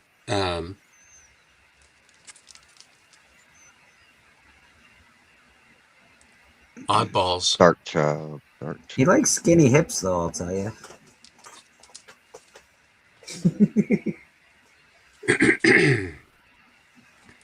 This is sort of an interesting take.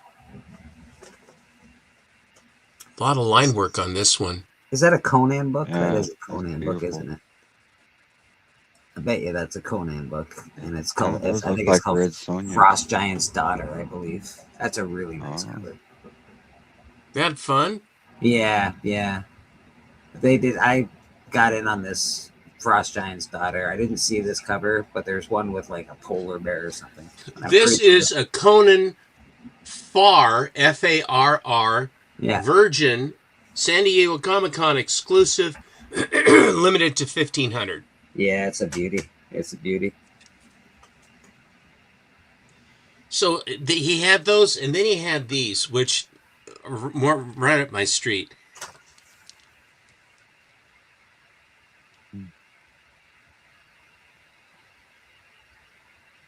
Yeah, that is nice.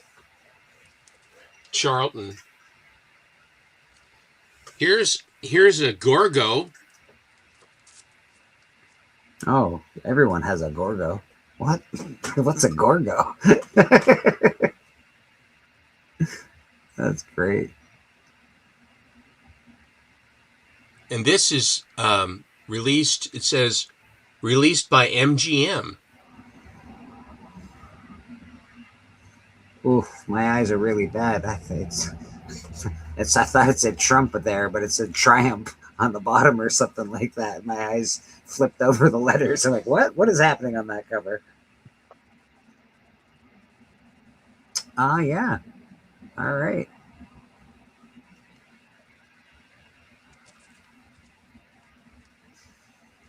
These late Giordano covers. Actually, this is Capello, I guess, is the artist on this.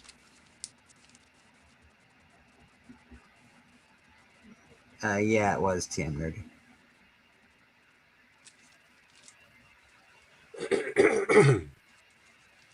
Here is a book that is something that's I hadn't seen this. This is Skywald Comics, and this is The Heap #1.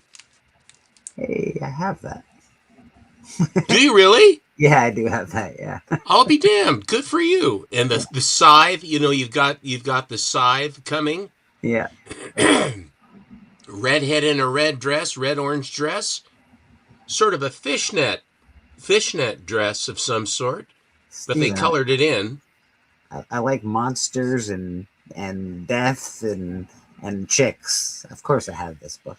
The beasts of Bedlam battle for a sleeping beauty. The heap confronts man's most ghoulish foe, the sinister scythe. I love the color strike on that. Did Monty go away? Yes, he did. He did. He had to disappear. He's got to plant some plants. So this appears to be Zerdy to me. oh, dang, man. Yeah. Supergirl with her boyish hips.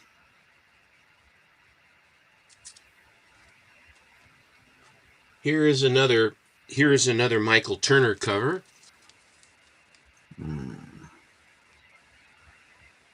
I don't really care all that much for Lex Luthor's armor. Kind of a manga. Is it too cartoony for you? Because I think it came from the cartoons. I understand why he has that, but Luthor, I don't know. I'll tell you this though, that the actor that played Lex Luthor in the last Superman movie is great actor because I hate his guts. I really do. He's a good actor. He puts it, but he killed that poor person in that weird prison thing. When Metamorpho then wants to get out so he can be with his child, and he's keeping him down, and he says, "Can you make a son? I can make something like it." And then, that whole sequence is very, very good. But the cathartic part of that movie was when Krypto just beat the hell out of Lex Luthor. It was just awesome. Krypto. You heard what? I'm sorry. This is a little off subject, but kind of on subject. I heard that earlier this week they've got a director lined up for a Bane Deathstroke movie. As a team up or against one another, or both? I guess that's the mystery.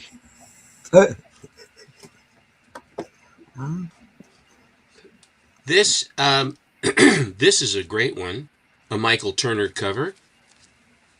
Yeah, that is very nice. Thought they were gonna do Nightfall. Now they just keep changing it. I still think the Court of Owls would be the proper thing to do. Like, how can you go wrong with that story? I want to see Azrael because it would be really different than what we've had. Yeah. TM says he thinks it's a team up. He's our resident movie guy, so I trust his judgment on that. TM really sweats the details on that. He follows up. He knows what's up. I Very think cool. Gunn's gonna cast a whole new Batman for Batman Brave and the Bold. Also. Yes, yeah. And somehow this Rob Liefeld got in here.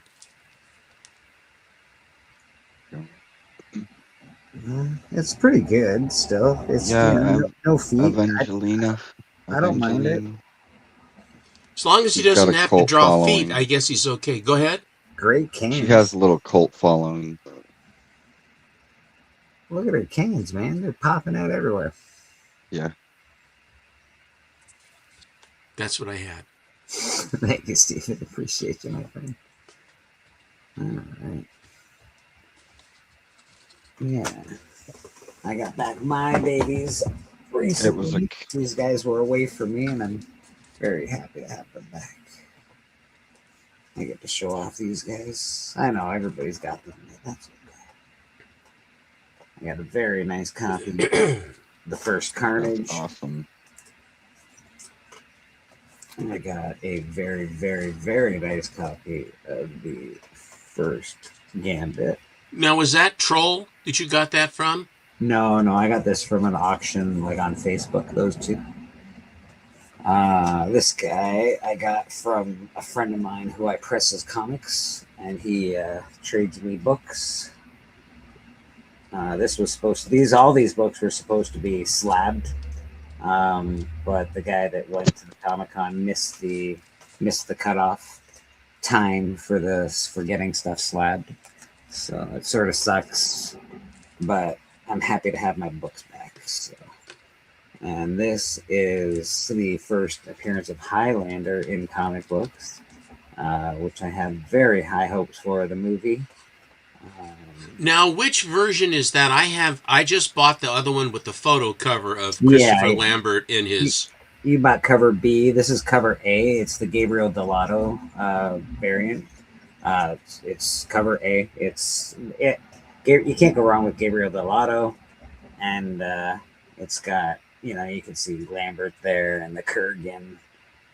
That scene and they had silver tip bread or whatever it was when and all the lights are going out, and the thing that a lot of times they'll cut from the movie is that animation they have with the two dragons fighting each other.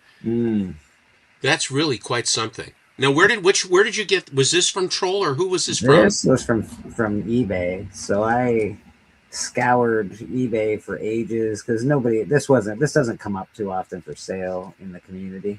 So I scoured eBay for a long time. I really wanted an 8.0 to go with my other Bronze Age 8.0 books, and they were very, very, very expensive. So this guy touted this as a 9.2. It was raw, and he sold it to me for a very, very, very good price. I can't say it was cheap, but I can say that it wasn't. It wasn't fully freighted. Yeah. It was nice. It's nice. So, and again, if this book comes back anywhere from an 8 to an 8.5, I win. Like even at that grade point, I still win for what I paid for the book. So, he's got a little bit of leeway. He's got 1.2 grade leeway with me. But I'm hoping it comes back on at least a 9.2. That would be really nice. Great color strike. Did you clean and press? I'm assuming you did. I did press it, and it really didn't need much cleaning. I went over it with the cleaner that I use. I have it's a ball that's and it's got powder in it, and they use it to clean old documents. So it just takes sort of the grease off and takes that kind of stuff off. But yeah, that is my Conan. So I'm really happy to have my Conan back. That's one book that I've wanted for a really long time. And I went out and got it and was really happy to do so. Who are we hearing? I don't know. Maybe Bobby. Bobby, baby. How you doing, man? Good, man. Station. Hey, everybody. Yeah. No, the cat, she's on one, yeah. Did you hang out with your mama bear this morning? Is that what happened? Yeah, man. Nice. Happy Mother's Day to everybody out there, yeah. Yep. And happy Mother's Day, absolutely. Freaky Louie in the chat. How you doing, Louie? Good to see you, brother. Louie. Thank you, Callie. Yeah, man. Yeah, I've been getting some pretty decent books this year. Not crazy, huge books or anything, but decent books. Will you submit them now to CGC and just send them in and be done with it and wait for them to come? Yeah, but then I'll probably have to, I have to renew my subscription then. So we'll see what happens. I want to. It's just a matter of when. That's all. I don't think you have to be a member to submit, do you? No, but you get like money off and stuff like that. So it just seems to be because I know you had done it once before. I think that I was somewhere in there. I don't know. I can't remember what was going on that. Ryan, yes, I have them around here. I just can't remember exactly which ones, but I do have your books here, and I think yours will be going out this Monday. My books are all back there now, and PSA had that problem where they had high grades that they then said were low grades, and then all of a sudden high grades were available, and there's a big, I think there are lawsuits now against PSA for pulling some skullduggery, which means then that other than PGX and some other oddball graders, but CGC now, his skirts are as clean as any of the other, the cleanest skirts of the graders, which means that everybody is submitting now to CGC because the whole PSA thing already, they're still trying to figure it out, and this doesn't help them at all, what they did. And as a result, I think that, so I'm in the hopper at CGC, and I mean, all I can do is just wait. That's all I can do. I love competition. That's what our, whole economy is based on, is competition. CGC has proved to be the long runner of this. PSA is already screwed. They've screwed the pooch with cards. You should see some of the stuff that I've been reading on them. It's really, really bad. I wouldn't submit my stuff to PSA now if you paid me to submit it to PSA. It's that bad. They've switched cards. They've lied to people. They've offered way less money than things are worth when they screw up. Yeah, and that was the other thing that really was offensive. Yeah. We've damaged this, and we're going to give you a pittance. Yeah. And then you're supposed to smile, and then lo and behold, your higher graded thing all of a sudden is now available for sale. Yeah, and it smells really, really bad. Oh my God, it was so bad. So, you heard that too, Bobby?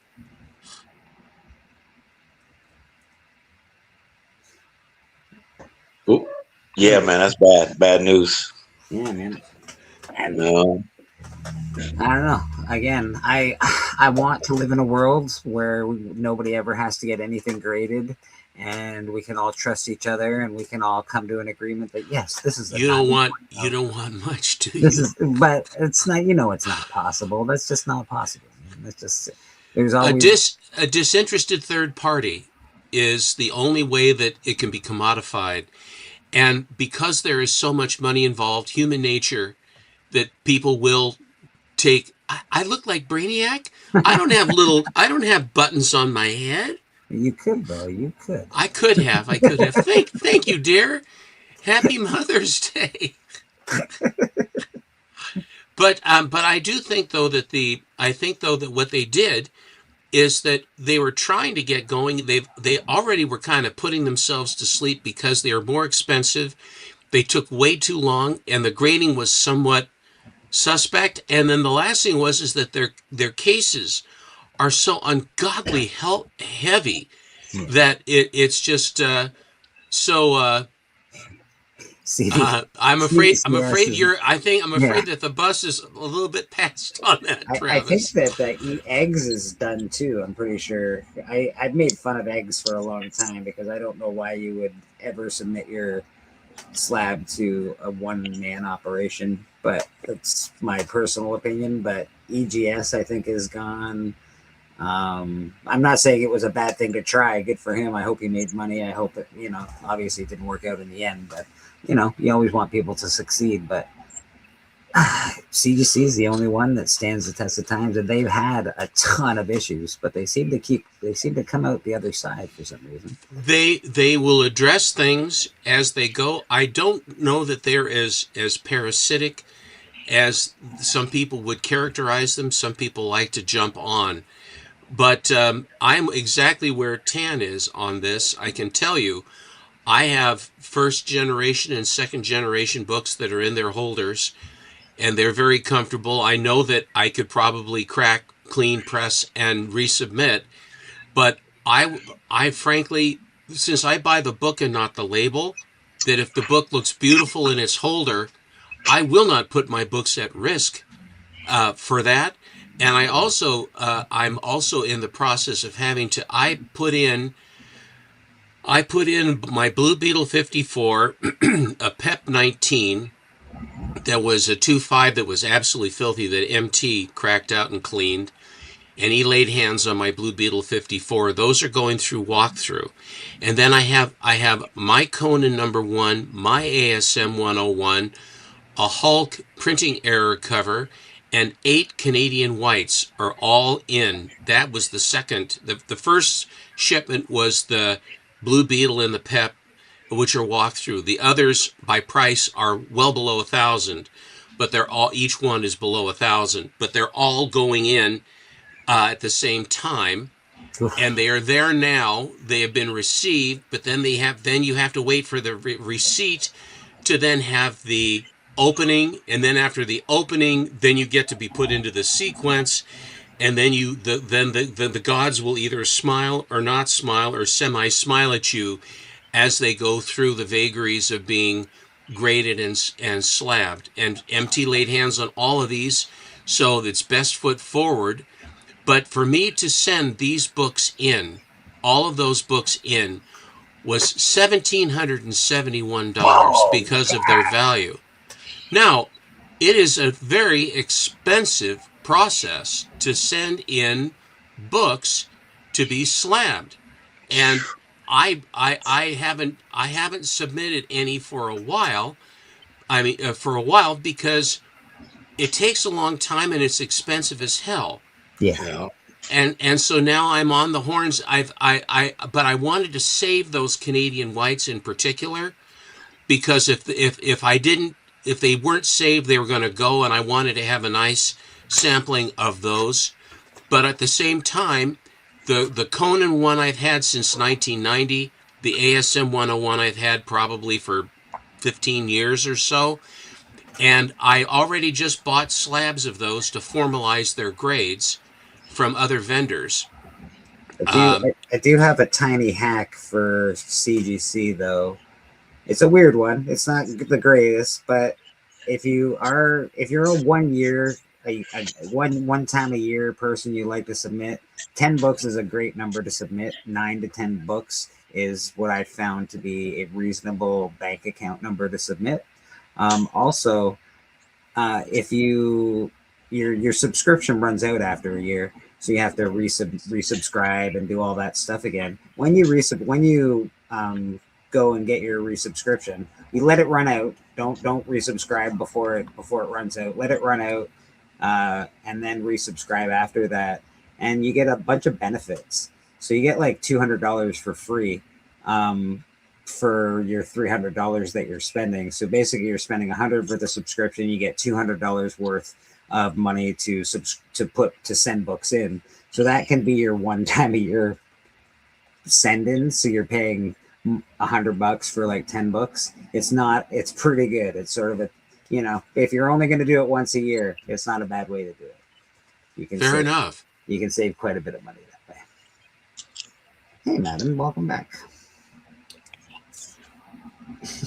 I was just rejoicing in my win, Oh, I didn't want to do it on camera, so. Oh, I see. What do we got here? Do you have any statues? Do you have any statues in process right now? No, not. I mean, I am working on one, but I think you've probably seen it. But I do have one. I'm not working very much lately, but I have to finish it. That's awesome, Sergeant Slaughter, baby.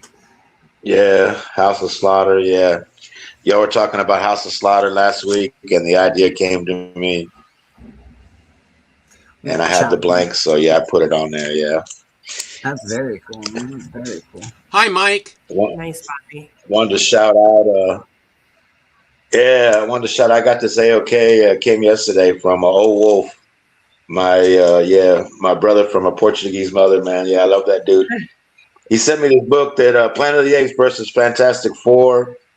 I wasn't gonna get these, it's silly, but I had I like these movie poster variants. They take me back to I like these. This is cool. I had issue 1 and I had issue 3, but he sent me issue 2. I missed that one.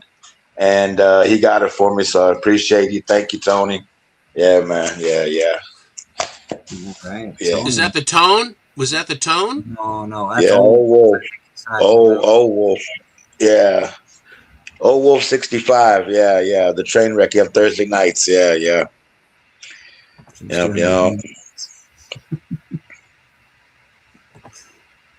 Yeah, no, yeah, he comes on. He doesn't do like an often. He's not on often, but he's on every now and again. He'll do like a Old Wolf's, drinking dash or whatever. Yeah, Thursday nights. Yeah, it's an open forum like this. You know what I mean? Yeah, just it's always a good time hanging out with him. Yeah, I usually do that on Thursday nights. Yeah. He seems like a decent bloke because he's from New York, isn't he? He sounds like he's from New York. Massachusetts. He's from Massachusetts. Really? Yeah. Weird. But a weird fun fact, man. He's exactly 3 days younger than me. Was same year and same month, though. Yeah, that's crazy. Yeah. Usually two Leos don't get together in the same cage, but yeah, me and him, we get along real good. Yeah. Wolf and Old Lobo. Yeah, man. He's a good one, man. What you working on, Rad?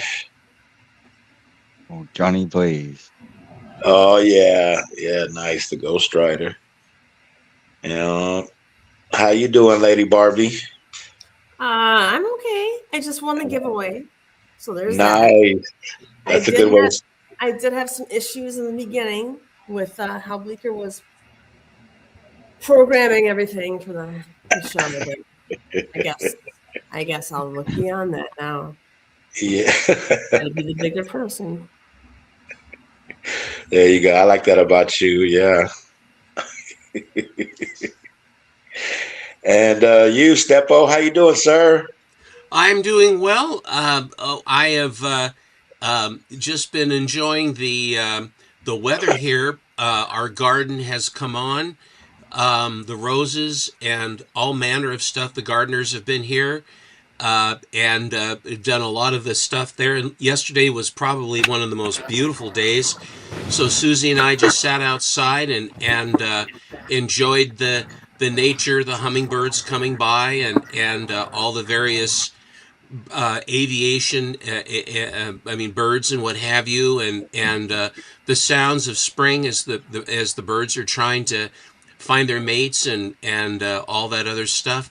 It's really, but the weather was absolutely perfect, and you could smell the flowers and everything else. It was the breeze was not so strong as to it sort of would bring it to you and just sort of let it sit there, and then another batch would come in. It was just really beautiful, and slowing it down to be able to just sort of appreciate that.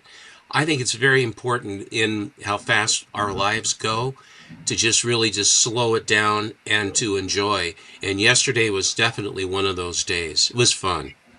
Nice. Yeah, man. Yeah. Tell Susie, happy Mother's Day for us all. Yeah, man. I will. Thank you, sir. Yeah, man. Yeah. Yep. No, it's been a good weekend. Yeah, Cinco de Mayo, and yeah, it's been a busy weekend. Yeah, it's been a good one.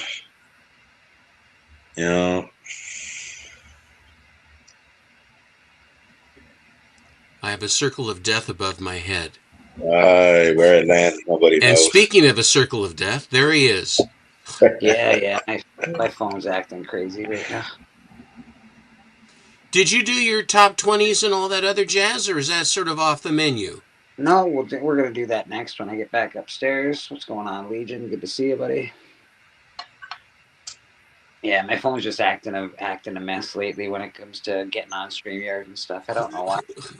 Well, you know what they say for that, for the new modern phones, is you just have to use a slightly larger hammer. Yeah. Fun tip. Could be. Yeah, I could have dropped my phone a few times. Maybe that's the reason, but we'll see. It's amazing how much cell phones are apart. You're always looking for it. Where is it? And it's a computer. It's entertainment. It's buying, it's selling. It's just an amazing. Plus communication. The thing that gets me is when you're on Instagram and then you are talking to someone. I mean, you hit the button and you're talking to the person like in England or in Ireland, and there's no charge, and it's like a Jetsons Visiphone. You're looking them right. You look them in the face and you're talking to them. I mean, I'm blown away by the technology. I really am. I know, it's crazy, man. Back in the Say day, what like you said, yeah. The phone was on the wall back in the day, and if you weren't home, you missed the call, you missed it. Yeah. Or if you had a party line, where someone else is using the line, or you're waiting for your long distance call to go through. And payphones, where people used to use payphones all the time. It's just the whole and rotary phones. I remember when we went away from rotary phones at the hotel, and also the weight of the phones. Like when the Bell Corporation was still involved, the telephones themselves weighed about 8 to 10 pounds. Yeah. I mean, they're heavy, and the bells and all and all they did was work. All they do is work and never break. They were really, really good. They've taken all of those old phones out from where I live anyway. Like there's no no pay phones anymore. I haven't seen one in a couple of years now, to be honest. Yeah. Even the old one by the old shitty store, you're like, no, that one's gone too. It's like weird. It's just a sign of the times how different it is. And way back when, I have a penny scale that was from the 1920s that was at the hotel, which I now have at home. It's a Watling scale. There's one down at Disneyland that looks like it down in California in the arcade alley or whatever. And it's a fortune teller. And that you get your weight and you get your fortune, you can get whatever you want. And it's cast iron and porcelain. It's porcelain all over, and it's a lollipop because it's round up at the top. And you used to be able to put things like that out onto the street and just leave them, and nothing would happen to them. People would respect the property, and then they would, do their weight, do your weight, and then, have fun with that. And it was part of the street culture where you had fascinators, or, you'd have these devices that you could then interact with, and if you went back, you wanted to weigh yourself another day, it would still be there. It wouldn't be broken. You wouldn't have to wheel it in or anything like that. All of that has changed completely now. It's that whole era of stuff is just gone. Yeah. It's just what it is. It's not like I'm all that old, but I'm telling you, from when I was just a little kid, how much it's changed. But in the things that have changed for the not so good, the thing like with the cell phones and the technology and medical advances and all those other things that go with, it's quite something. I hear chocolate milk in production. Am I wrong? You are correct, sir. You are absolutely correct. Now this, you're a quick man, aren't you? Yes, sir. 3.8 or 2%? 2%. 3.8. Maybe a little. I'm already getting chubby. I don't need that kind of fat in my life. Skim doesn't work for chocolate milk. I do work for chocolate milk. You should see how much chocolate milk I actually drink. It's ungodly. I mean, chocolate milk. I think we lost Stephanie. We did. Well, skim milk looks blue. It doesn't taste right with chocolate milk either. It's like tastes like, I don't know. It's gross. Skim milk is not very good. Madam, have a wonderful day. Thank you for popping on. You looked awesome as Barbie. Appreciate you. Well, congrats on the win. I think I missed Hudak. Just popped in the chat. Hudak, what's going on? If I missed you, how you doing, brother?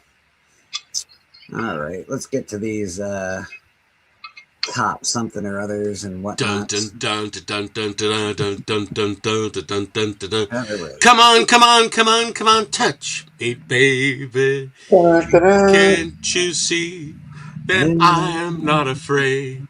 Da-da-da-da. What was that Was that promise that you made? Now I'm gonna love you till the heavens stop the rain. Dun dun dun dun dun dun dun dun dun dun dun dun dun dun dun dun dun dun dun. They were original, and it holds up and is outstanding. Yeah, every generation of teenage boy has gone through their love of Jim Morrison and the Doors. How could you? It's just so good. His dad was an amazing admiral during the war. He was absolutely one of the top guys. And, of course, Jim Morrison did what Jim Morrison did. It's sort of interesting how you'd have someone of such... It seems like you have a parent that is remarkably structured and rigid. It was always the preacher's daughter was the loosest gal in town, or that sort of that thing, that if you squeeze and oppress your children too much and press them into a mold, then they rebel and they become exactly the opposite of what you're after. See what happened, Mom? You see what happened, Mom? Now, look at me now. Yeah, you made me collect comic books. Look at that. Honestly, they threw out all my toys and all my stuff when I was, 13 or 14. And now I have all my stuff and way more toys and way more comics. You showed them. They can't push you around. They can't push you around. The ship always points back. It's like a compass. They can push you down south. They can put a magnet down below, but eventually that sucker's pointing north, and that's the way it goes, baby. All right. We've got new comics this week. These are the keys of the week. I see we have a black format now. Yeah. They literally have changed it every week for the past 3 weeks. Before, I used to actually have a thing called Keys of the Week. Now you have to go onto New Comics and hit this little button over here, and it will either give you all the new comics of the week, or you can go Keys only. Bloop. And there you go. Keys of the Week. Who turned you on to that? I can't remember who turned you on to that. Boston Chris. Boston Chris. I was just going to say it was Chris. We've got Absolute Batman number 20. Every Absolute Batman has been a key so far. Tragic loss rocks Gotham City as the dust settles in the city of Gotham after the loss of Redacted. Robins enter the scene ready to... loss of what? Redacted? Yeah. What is redacted? Is that a naughty word? It might be. The loss of the mother effing Robins. I don't know why it rejected, but either way, this is the debut of the Robins mech suits. That's the newest DC character, Redacted. Yeah, Redacted. Redacto. Oh, Redactor. Let's see if they got any cool covers. I didn't look. 100. Holy shit. 115 covers? God dang it all. Come on. Wow. What is that? That's for mech suits? They really crazy. think Robin mech Is suits that are going to because be of like manga? the thing? Is that because of that whole manga thing, Bleak, do you think? No, this is ridiculous. Money grab. Holy Money grab, shit. well said. Yeah. Oh, they're about to destroy Absolute Batman. All right. Yeah, you don't need that. You don't need no 100 issue, no 100 variants. That's freaking insane, bro. Yeah. When someone says money, you know it's a money grab. Like it just is. Like, and people we're dumb, but we're not stupid for very long. We'll figure it out. That's profiteering, isn't it? That is absolute profiteering. That is profiteering. Racketeer. Pretty. Ooh, I kind of like that one. Oh, that's cool. Oh, I like this one. Is cool. That is pretty cool. I love the robot on that. That is way cool. sort Good of art. the kaiju, whatever it is, Yeah. what do you call the hunters? What was the German word for hunter? I can't think of it. It was the kaijus and the what were they? What do they call the robots? Oh, I know what they're called too. They made a movie about it, and I can't remember it. I don't know. For a Batman without money, though, that's a mighty big robot. You know what I'm saying? It's a fucking mighty big robot. All right, some nice covers, so that's nice. There's a Robin. That's On a bike, yeah. Yeah. There's a little. They're colorful. That looks definitely like a video game thing. Yeah, we got yeah. manga. Well, what is that? What's that up above? Is it looks like someone's the shoulder muscles, if the skin's been removed, with an eyeball on it. Oh yeah, this looks like a tire right here. I don't know what's happening there. That's the R, yeah, behind him, the Robin R, Oh, yeah. That's the R, and then Wheeljack. Right. That's what it looks like, Transformer, yeah. It does look like what the hell? Well, there's 115 of these, so I'm not going to go through every one of them. Is there a blank one? That's what I want to know. Is there? If I see Batman anything that's was worth looking at, I'll check it out. That's cool. Like, it's nice, very manga, very, Look at his ears sticking out. He looks like the kid that used to sell Mapo. All right. Robin's got a lot of ears. He's got ear action. All the better to hear you. Yeah. We got a Harley, manga Harley on a Harley. That's a cool Batman cover. I love the pointy eyes. Yeah. I mean the pointy eyes, the pointy horns. I like that. The cowl. Yeah, the color looks good. I like the moon. Very nice colors. Bleeker, have you noticed how nice the colors are in all these? They're not pastels. Yeah, they're really actually pop. full color. They really do pop. But again, I'm not seeing anything that I'm like, oh, that really makes me want to buy this. This is pretty cool just because it's scary and I like scary things. That's crazy. Louise. That Mr. Freeze? Mr. Freeze is looking rough. Wow. Well, they've monstered like the Joker, that they made the monster with the teeth and all that jazz. I mean, they've really taken the gloves off. It is a good product. This is excessive though. I think this is a little excessive. There's a foil of that.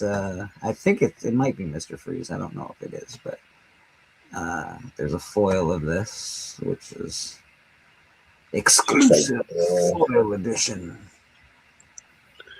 Yeah, The 90s are coming back to me. Cover too. Well, but a lot of it's the same. It's the same cover with variation. Yeah. Is that Carla Cohen? Who's that? Shannon Mayer. Shannon Mayer? Yeah, it looks like Mayer, doesn't it? Ivan Talavera. Oh, Ivan Talavera. Talavera. Yeah. I can't keep him straight. Rad, I can't keep him straight. I like the piece of art and I like this character, but they look like a He-Man character to me. Like that looks like the princess from He-Man. I don't care what I you like say. this design because it's a transformation character. So yes, she walks around like this, but she opens up like a Venus flytrap.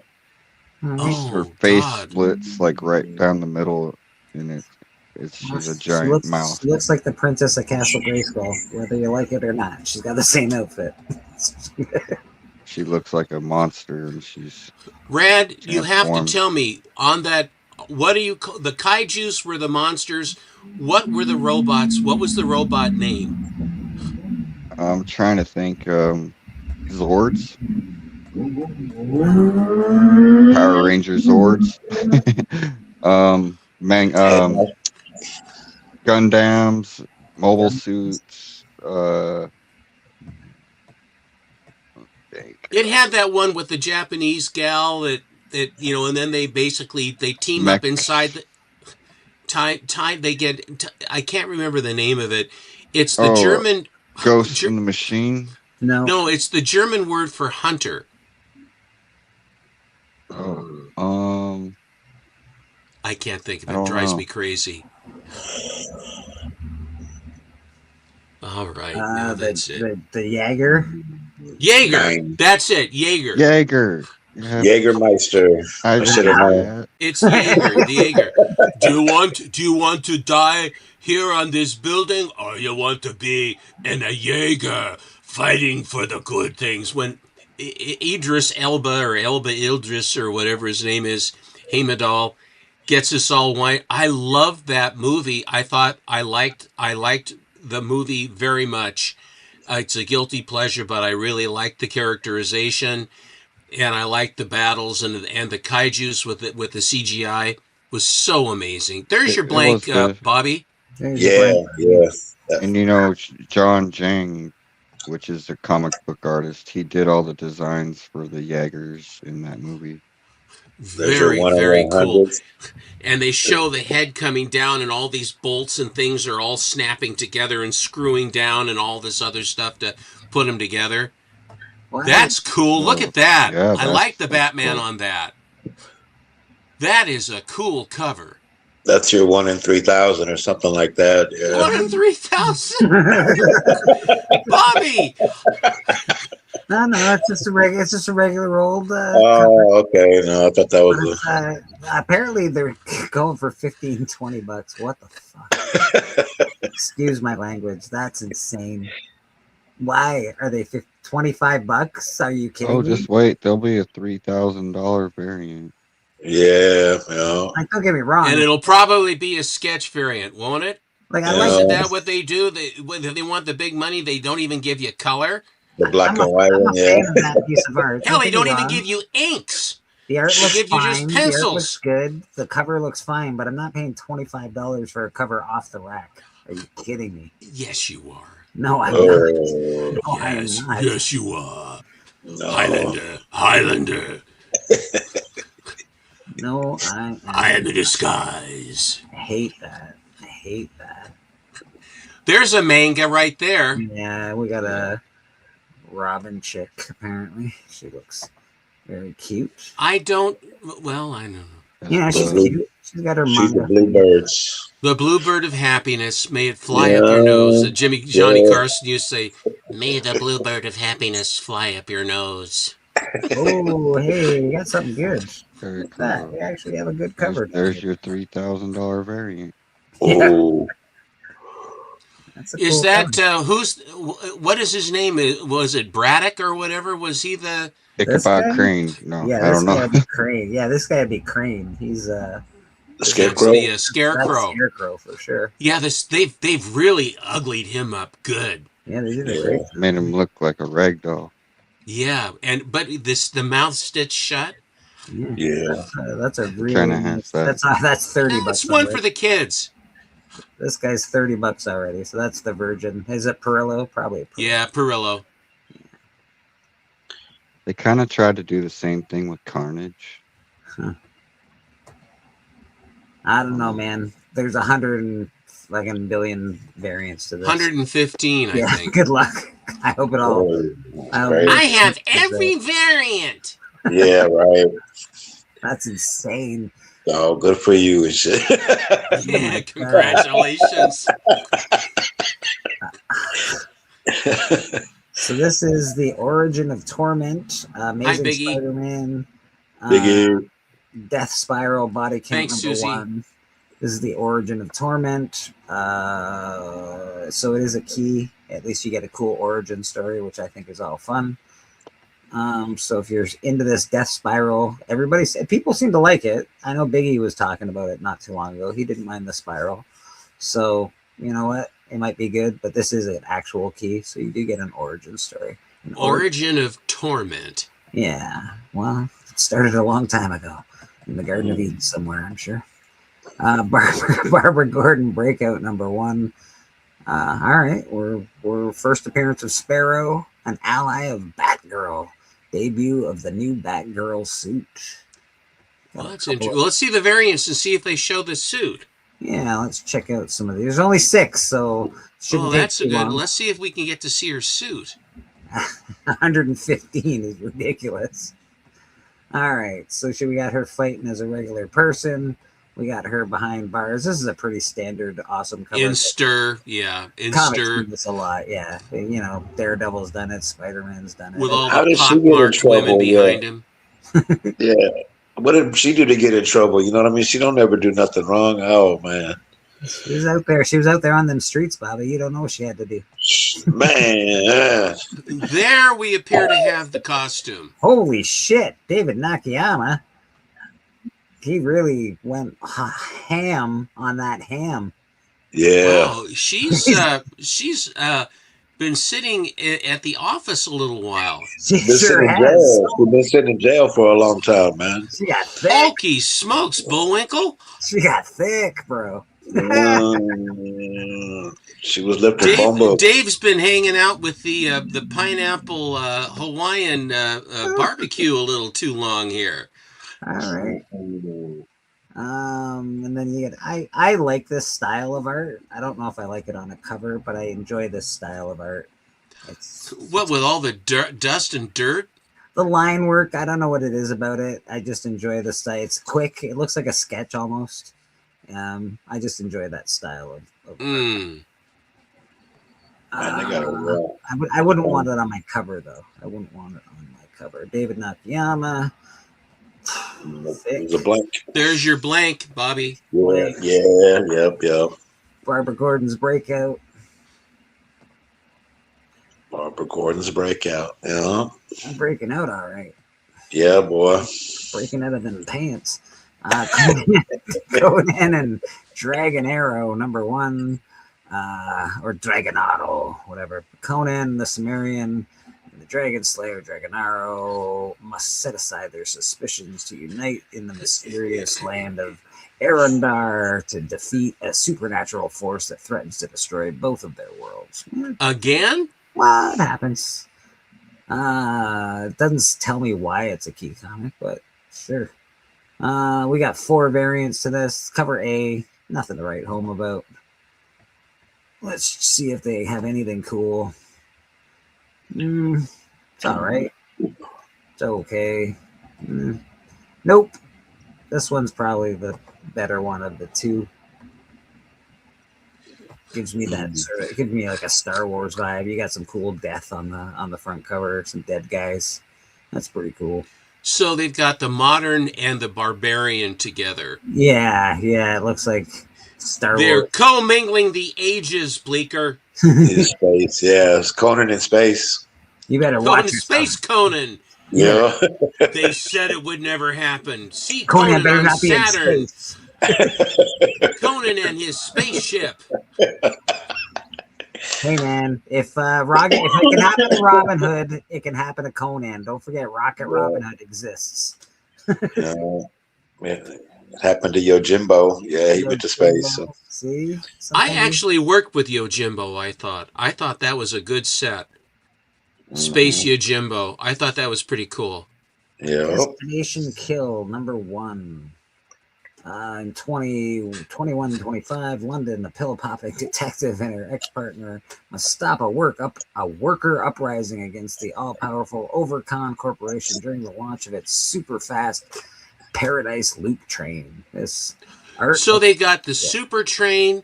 They've got the robot corporation overlords, RoboCop. You've got the drug deranged thing going on for the detective, and she's got an ex-partner she's got a good heart, and then I can almost write this book right here. Well, I think you get the whole book in this synopsis anyway. They're really touting this. There's I've won awards. Look at how long this. If it hasn't come out, how is it winning awards? Well, how does that work? He's a toutish British virtuoso, Joe Palmer. Don't you know, Stephen, the touted virtuoso Joe Palmer? He's touted he's touted in England. Yes. I rest my case. All right. Look at the blandishment. There ain't much going on. I hate the cover. In fact, can't stand it. Can't we put some more square crap on that? I think we could find couple places for more Jeez squares. Louise, put some more squares in that, will you? Let's see what the variants are like. Maybe the variants are better. Nope. A little bit. I like that just because I like the flag in the background. But British flag, yeah. no, I do not like any of this art. That's not. I'm afraid I will pass on that one. Don't take my thing for it though. I pass up on art all the time. I'm like, you know what? I think you're pretty safe on this one, my friend. Invincible #1. Psst, that looks like shitty art. I don't want to get that book. Yeah, that was a mistake. But he's proud enough to put his name on it, so I give him credit for that. So yeah, don't take my word for it. If you want to pick it up, pick it up. That's my mother always said, "Don't be proud, Stia. Never be proud. It's not a good thing. Being prideful is one of the deadly sins. Being prideful." Oh, Monty, you're gonna have to get this Godzilla book, buddy. Godzilla focuses his attack on Texas. Oh, I bought that book a long time ago. Gee, Monty, I thought you had. No, I have that. I have it already. I have that. I know the man, and I know exactly in Texas where that is. It's right around the corner from my house. I thought Monty was gone. Apparently, he'd never left. It's amazing. Well, Monty's changed, though. He looks a lot bigger now. Yeah, we got Godzilla. Godzilla. Oh, that's kind of cool. I like that. That's very nice, actually. That's pretty good. That is kind of cool. I like the sun. I like the color splash on that. Mm-hmm. I think that's very well composed, actually. It is very nicely composed. I give you that, Stephen. This is the version of cover A, it looks like. So is he going to start gobbling down cows and stuff too on Texas, the Longhorns? You would think. Don't mess with Texas, man. It tells you right there in the sign, yeah. This is actually already at $8 wow, that seems high for this, but that's okay. And then we have just a crazy one here at the bottom. What the hell is this? This is just crazy because people is crazy. I guess Godzilla Are they at the Alamo? It looks like it, yeah. Damn it, man. There's no basement in the Alamo. Okay, like I know this isn't, it's not as, I don't know, lovely as the other one, the first one, but there's something about it. It's ugly. That's what it's about. It's ugly. That's funny. I like it. Is that Marvel as well? I don't know exactly. Let's check who did that. Could be Marvel. I think it is. No, it's IDW, does it? Don't they put on the cover? This one's limited to 400. What do you mean? Thank God there's only that many of them. Heaven help us if they start to replicate. Let's see who did this bad boy. Christian Measy. Man, Godzilla must have heard that Chuck Norris, yeah. I don't know. IDW. Godzilla must have got word that Chuck Norris passed away because he would never invade. Yeah, that's true. He would never invade Texas before. Yeah, that's true. You're onto something, Bobby. Hidden Springs. This is a Dark Horse comic. Texas Walker. I'm gonna go for that. During a retirement community field trip, a group of aging ex-Hollywood stars must protect a baby kaiju from military agents before the creature inadvertently brings about global catastrophe. So there's not a whole lot going on in the plot for this. No, not a lot. Baby kaiju's the end of the world, the military, and aged actors like in what was it, Galaxy Quest? Yeah, aging actors like Galaxy Quest. It's gonna be fun. So yeah, there's only one variant to that. We can look at the variant if you like. It's Mr. Beckerman says that Godzilla cannot eat anything the creators are given strict rules. And he had some pals work on Godzilla versus Kansas City, and there were rules for what you could do. One ranger, one kaiju. Spectacular Spider-Man Brand New Day, 5-issue limited series in which Spider-Man battles the Punisher and Mr. Negative, blah blah blah. Isn't Spider-Man overexposed? Isn't there's just too damn much Spider-Man of umpteen different versions of different incarnations and different everything? Are we just a little bit overexposed, do you think? Well, his movies still make $1 billion, so I guess until it, yeah. Yeah. I think that's their cash cow. That's their money maker. Much like Batman for DC. But Batman's in.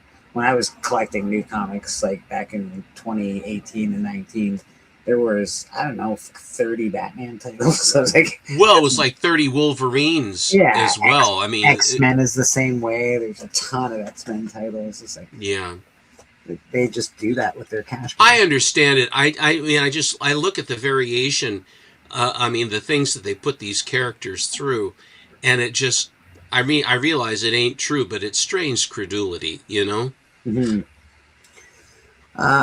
Betrayal. Isn't that the name of a comic, Strained Credulity? There should be. Or it's a band, I'm not sure.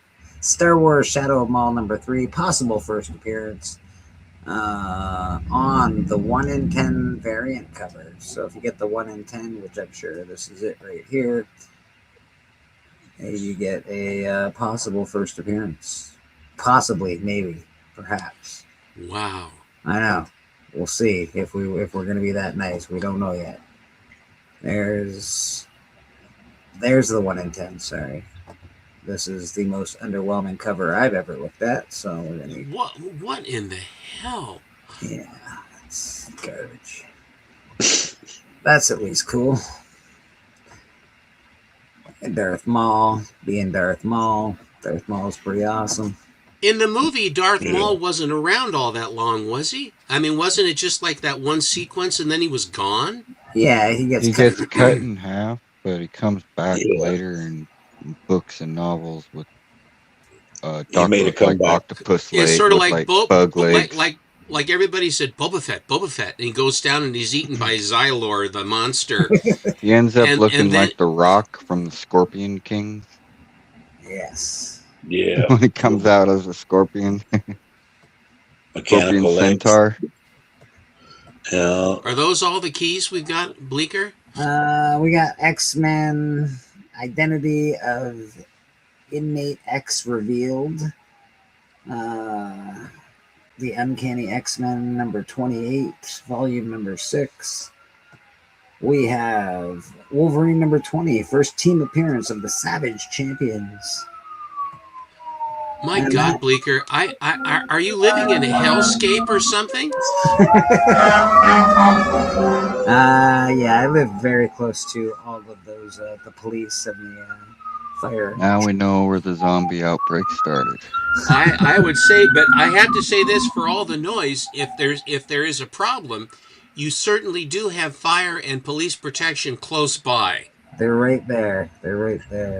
Daredevil, these are the trending 20. Daredevil 82. I really, like I said, here's another one behind bars, but here's Daredevil 22. Great cover. They got him locked up with Barbara Gordon, man. When's visiting hours on these people? So these guys, this is on the trending 20 this week. We got Uncanny X-Men 160, first appearance of Ilya Rasputin. Colossus that was a good one. As an adolescent. First appearance of Sim, a demon from the Limbo realm. But Limbo. From the Limbo realm. How low can you go, Limbo? Yeah, this is a great cover. That was selling this recently. Iconic cover art by Jack Kirby featuring Dr. Doom. Dr. Doom steals Silver Surfer's powers. That's a cool cover. Ben 10 promotional ash can distributed to comic book shops. I liked the cartoon, but it was very frustrating to me always. And if that was their goal, it was watching that show was very frustrating. Fair enough. Absolute Batman #7. I believe I sold this to you, Stephen. I don't know if you did. I don't know if you did. I'm not sure if I did, but I think I did. First appearance of Victor Fries Jr., the son of Victor and Nora Fries, or Fries apparently, who turned into monstrous. Usually, no, I think it would be Freeze because the second vowel takes its name. At least that used to be the rule. That's With fair. two vowels, the second vowel takes its name. That's what I heard. I believe you. If destruction be our lot, this actually looks interesting. If thee be man, sort of a card cover or something. Yeah, if destruction be our lot. This was an Image book. Came out March 2026. That's a cool cover. There's something interesting about it. It is an interesting piece. Yeah. Yeah. Hey, I hear that, Bon. Got me all flustered. I heard a bomb in the background. Where are we? All right. This is a cool cover. Marvel, DC, Spider-Man, Superman #1. This is Power Girl coming up against Venom. I'm not feeling like Venom's going to do very well against that. I would think that Power Girl. Now, this is what I was just talking to you about. You have the version variant of that that I sent you, and that is, it's a rare book. This is a fantastic book. I'm very, very happy to own it. First appearance of Soldier Boy, one of the best characters in the Boys. Not in the comic necessarily, but in the show, he's awesome. And he's getting his own spin-off. This did come in a Virgin variant, and it is awesome. And on the back, it has what's his name doing lines. So, my buddy that I got that from, his name is Ron, was driving south to go to one of the cons. He was up here in town for a while. He had a big Honda minivan, and just north of Grants Pass, as he was driving, and he drives at the speed limit. He doesn't race. Because he goes lots of miles, so he just paces himself. And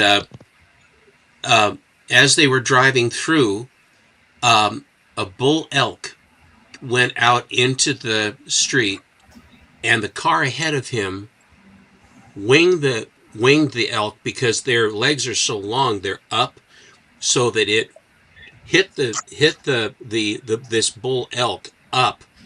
And as Ron came in behind, the bull elk hit the front end of his car just a little bit on the top of the hood, went through the windshield.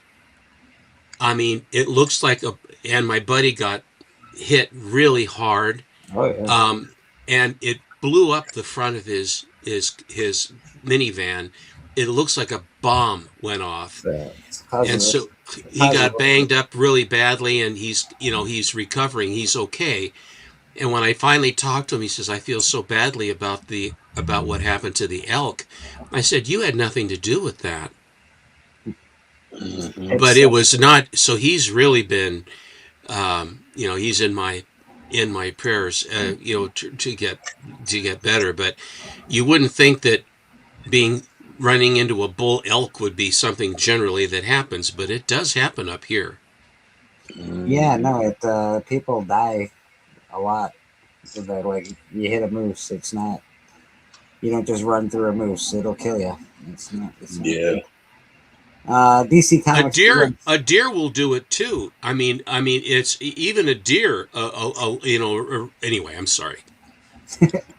DC Comics presents number 87, first appearance and origin of Superboy Prime. I love this book. I don't have a copy of this book. I should, for some reason. I have it. I have that. I do not have it, so I should. I have that. No, you don't. Yes, I do. Find it. I can't find it. You don't have it. All right, so that's Superboy Prime. What else is going on? Daredevil 168. I think I just saw this book. I'm pretty sure I have this book. First appearance and origin of Elektra. First cameo appearance of Robert Goldman, dialogue only. First solo written work on Daredevil by Frank Miller. Previous co-writer credit first occurred in issue 165. Elektra misspelled on the cover. So Elektra is misspelled on this cover, apparently. That's cool. Yeah, it's a good one. The Vampire Lestat. I think I have this as well. I don't know if I have number 1 though. First appearance of Lestat Delincourt. If you like Anne Rice, you'll enjoy this. She-Hulk, Savage She-Hulk number 1, first appearance of She-Hulk.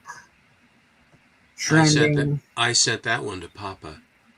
Oh, look at this on the trending list. I sent this one to Rad. Except Rad's got the cool version. He's got the nullified version that's signed. Nullified? What does nullified mean? King Null. So it's Oh, okay. Monsterfied? Yeah, it's Monsterfied. And Ken Lashley signed it. So that's come on, man. Give your head a shake. You said, come on, man, give your head a shake. What's that? That's me yelling at myself. Give your head a shake. Was that to pay attention? Is that what you mean? Yes, yeah, exactly. Now, is that a Canadianism? I don't think so. Perhaps. I've never heard that term before. I understood it, but I'd never heard it before. Perhaps it is. Amazing Spider-Man 11, first cover appearance of Cindy. One of several variants released the same day, featuring Symbiote on the cover, with this version showcasing the character most prominently. This is the version everybody wants. I can't remember which comic Cindy first showed up in. It looks like a bug. Yeah, it does. Star Wars Shadow of Maul number 1. This is probably a variant, I would imagine. First appearance of Captain Brandon Lawson. First appearance of Two Boots. First cameo appearance of Nico. Yeah, every Star Wars book has million first appearances. Battle Beast number 1. Hey, I have that. Origin of Battle Beasts. First appearance of Prince Salaka. I also have this. Free Comic Book Day. Dungeon Crawler Carl number 0. Adaptation in the works for an animated series from Seth MacFarlane. So you know it's going to go somewhere because it's Seth MacFarlane. Dungeon Crawler Carl. This is the Absolute Batman variant for that. This is Punisher number 3, the John Bernthal variant that is sort of expensive right now. If you can find one for $15, good luck. Some of these, the Key Collector, I think their pricing is ridiculous. I just saw Edge of Spider-Verse on this list, number 2, and it said high grade, $225. Good luck finding Edge of Spider-Verse for $225 in high grade. Biggie's in the back. Biggie's in the back. What? Well, let's bring Biggie in the front, shall we?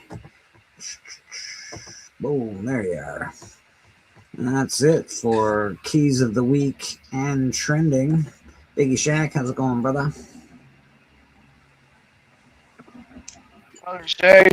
My kid is pretty loud, so I'm going to probably be on mute for a little while, but I am here to join in the festival. I heard you say that you thought you had an Electra. Is that what you said earlier? Yeah. I'm pretty sure I have one of those. How the hell did you go this long and not notice that was the first Electra? Is what's boggling my mind.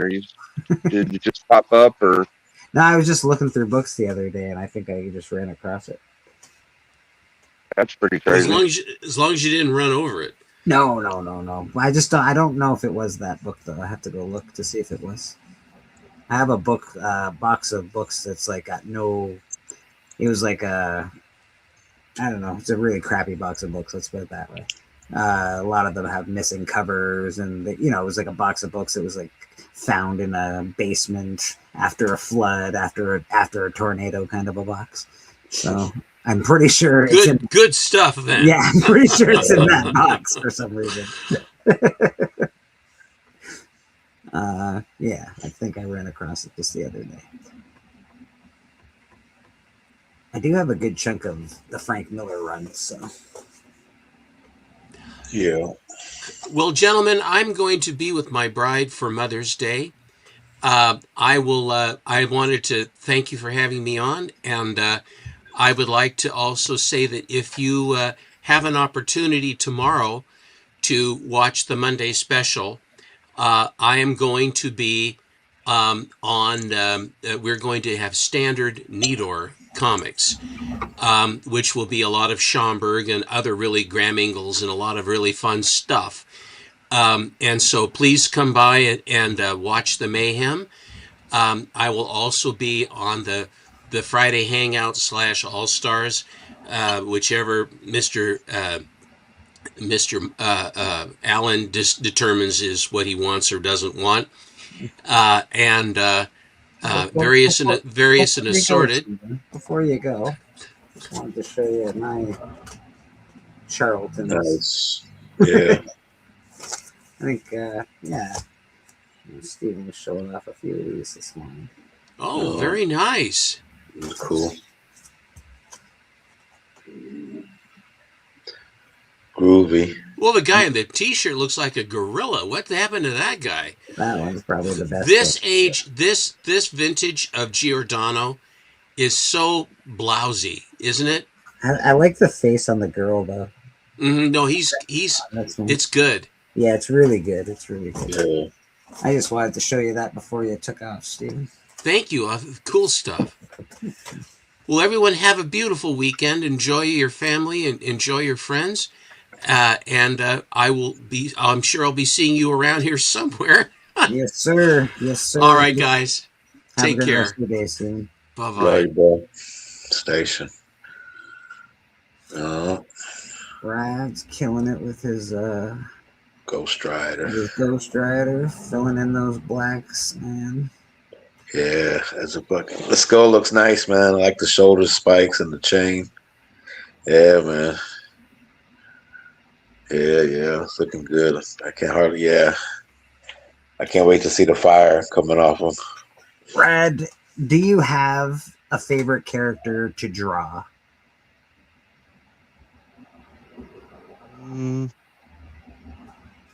Spawn. Spawn's your app, like that's the one that you're like, that's my favorite character to actually draw. Yeah. Makes sense. I also like. I don't do them a lot, but I like doing the darkness. Okay. Just because I like the little goblins he has, and I like drawing all the little goblins in different ways. Yeah, Spawn you can do a lot, especially with the cape. You can either hide Spawn a bunch, or you can make them prevalent. So Yeah, Spawn just, can be fun to draw. Spines, chains, skulls. Yeah. It's the chains that are the pain in the fucking ass. Yeah. Darkness. Fuck your couch. I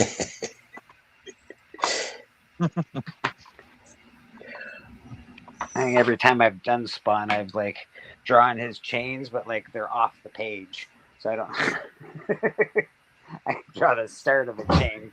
Like, okay, that's what you get.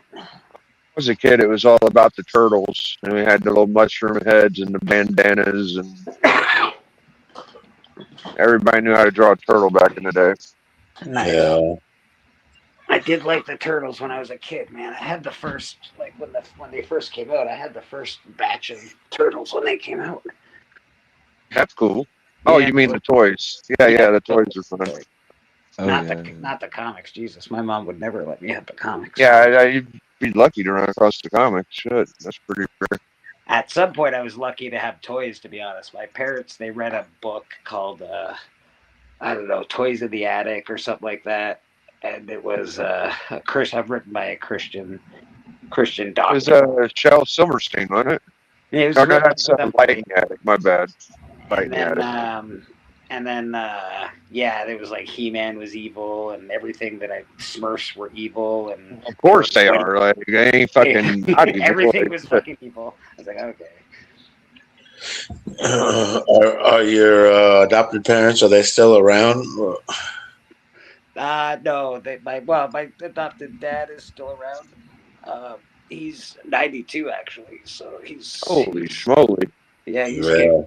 My adopted mom passed away when she was probably like 60 or something like that, 62. Oh, sorry Sad. to hear that, man. Yeah. Yeah, I was gonna around say, the man, same yeah. year my real mom passed away. Actually, they both died in the same year, which was odd. That's Uh, weird. Yeah. no, I was gonna say, man, maybe you go pick up your adopted dad and go. Let's go see that He-Man movie and see what I missed out on. Yeah. Well, you know what happened to Something me, about my Bleak? adopted. Let me tell you something about my adopted dad. Like in He-Man or anything, he hates cartoons. He especially hates cartoons that are mixed with real life stuff, like what was that one? Incredible Mr. Limpet. Yeah. No, not a chance in hell. He hates. No, I love that movie, hates man. that shit. I love that movie. I That's a tell you great what one. happened to my toys was little cousins. So my cousins were born, and apparently they needed the toys more than me or some shit. I don't know. Oh, But your toys got given to your cousins. Oh, yeah. I think that's what yeah. happened, or they sold them, one or the other, but they were gone. Yeah. No, I know parents that did that. Like, yeah, kids. When we were kids, that's what happened. Your toys went to the next generation, or Yeah, my sister didn't take them because she was a girl. And then my uncle's daughter had a boy, and he's probably 8 years younger than me or something. And they all just kind of drifted over to his side, I guess. Who knows what the hell happened after that? But I had the classics, man. Just Voltron, Transformer, He-Man, G.I. Joe, Star I had a Wars. lot of Transformers when I was a kid, a lot of G.I. Joes, a lot of Star Wars toys when I was a kid. And then He-Man, and then it just all stopped. I had wrestlers too. I had all the original. I don't know. I probably had 30 fucking wrestlers plus the original wrestling ring. I had all that shit. Yeah. Yo, I had a bunch of those wrestlers because of my nephew. He gave them to me, man, but I sold them, which I wish I still had. Those hard rubber ones, you know what I mean? Yeah. The ones that And you I hit your all sister the- in the head with to get her to stop fucking with your shit. I'm not gonna do that to my kid. I'm not gonna take his shit, pawn it off on fucking people. I know that. But I still got some of my Joes from that used to belong to my brothers. Yeah, they're old as hell. The original, those 12-inch GI Joes. You know what I mean? They had like a French one and a German one. Yeah, I still have those, man. Put away. But the one when Cobra and all them the- came out, yeah. You seen that Remember the one? mask? Mask, cool, I mask. had all the mask toys. They had awesome like cars that could fly and Yeah, dude. They had trucks that turned into bases. I just recently got a Sergeant Slaughter figure. I'm pretty proud of it. Yeah. Yeah, this is a coloring book, but it's got all from the movie. It's got like the stuff that came, it's basically the movie broke down into different cells. That was that picture of Sergeant Slaughter that I used for the kicking that Cobra la la la. But yeah, I love that movie, right? It was a good one. I used to have all those figures from this time. Yeah, the Sergeant Slaughter and all his crew. Well, the But Joes yeah, yeah, Joes were cool. Yeah. This is like frame for frame, that movie, though. Yeah. What's his name? Yeah. Killed in that one. Was it Duke or Hawk? I forget. They had captured Duke and they killed the brother or some shit. No, it looked like Duke died. You know what I mean? Yeah, he took a snake to the chest. Yeah, that Serpentor threw. And you see blood come out, and as a cartoon, that's like, damn, that's pretty good. You know what I mean, for a GI Joe, yeah. I think. But his brother was Falcon. Yeah, his brother got revenge. Yeah, he was voiced by Don Johnson. At the end of it, but we never really got that in the series kind of deal. But Falcon was kind of a predominant character. Yeah. Yeah, that was my second favorite cartoon movie. I'd say Transformers by a long shot, but the G.I. Joe movie was pretty good too. G.I. Joe movie was awesome, bro. Was that the one where they had to get all of the like when you thought Snake Eyes died in that fucking thing, and yeah, they had to go get all those elements or something. I haven't seen it in a long time, but You're talking about the Weather Dominator when they had to get that, or the one where they created Serpentor. They had to get all these different DNA samples. Yeah, that one. Yeah. But no, this was the movie where Cobra, the Cobra La La, Cobra La La La, those different creatures came out. Yeah, they had like a whole different society where they had like organic technologies, and they turned the commander into a snake. Yeah, he got turned into a snake. I am a man. Yeah, I was once a man. Yeah, yeah.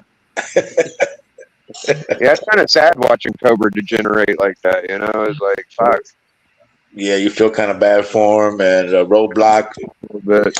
Yeah. Yeah. Well, fucking Cobra Commander ends up helping the Joes at the end. Like, he's like helping them and telling them where to go. And yeah. He comes in and saves Falcon. Yeah, because Serpentor threw a snake on him, and then so Cobra Commander jumps down there and saves him and shit. Yeah, he turns on the Cobras. Yeah. See, it just goes to show you.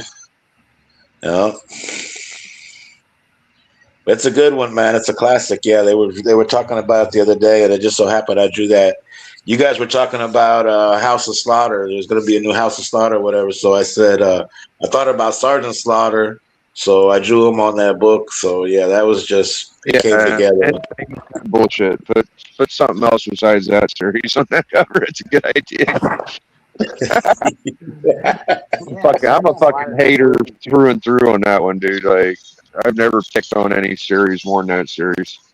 Oh, the House of Slaughter. Yeah, fuck that, dude. I have the first appearance of Sergeant Slaughter. I might get him to sign it. I'm not sure though. Depends how expensive he is.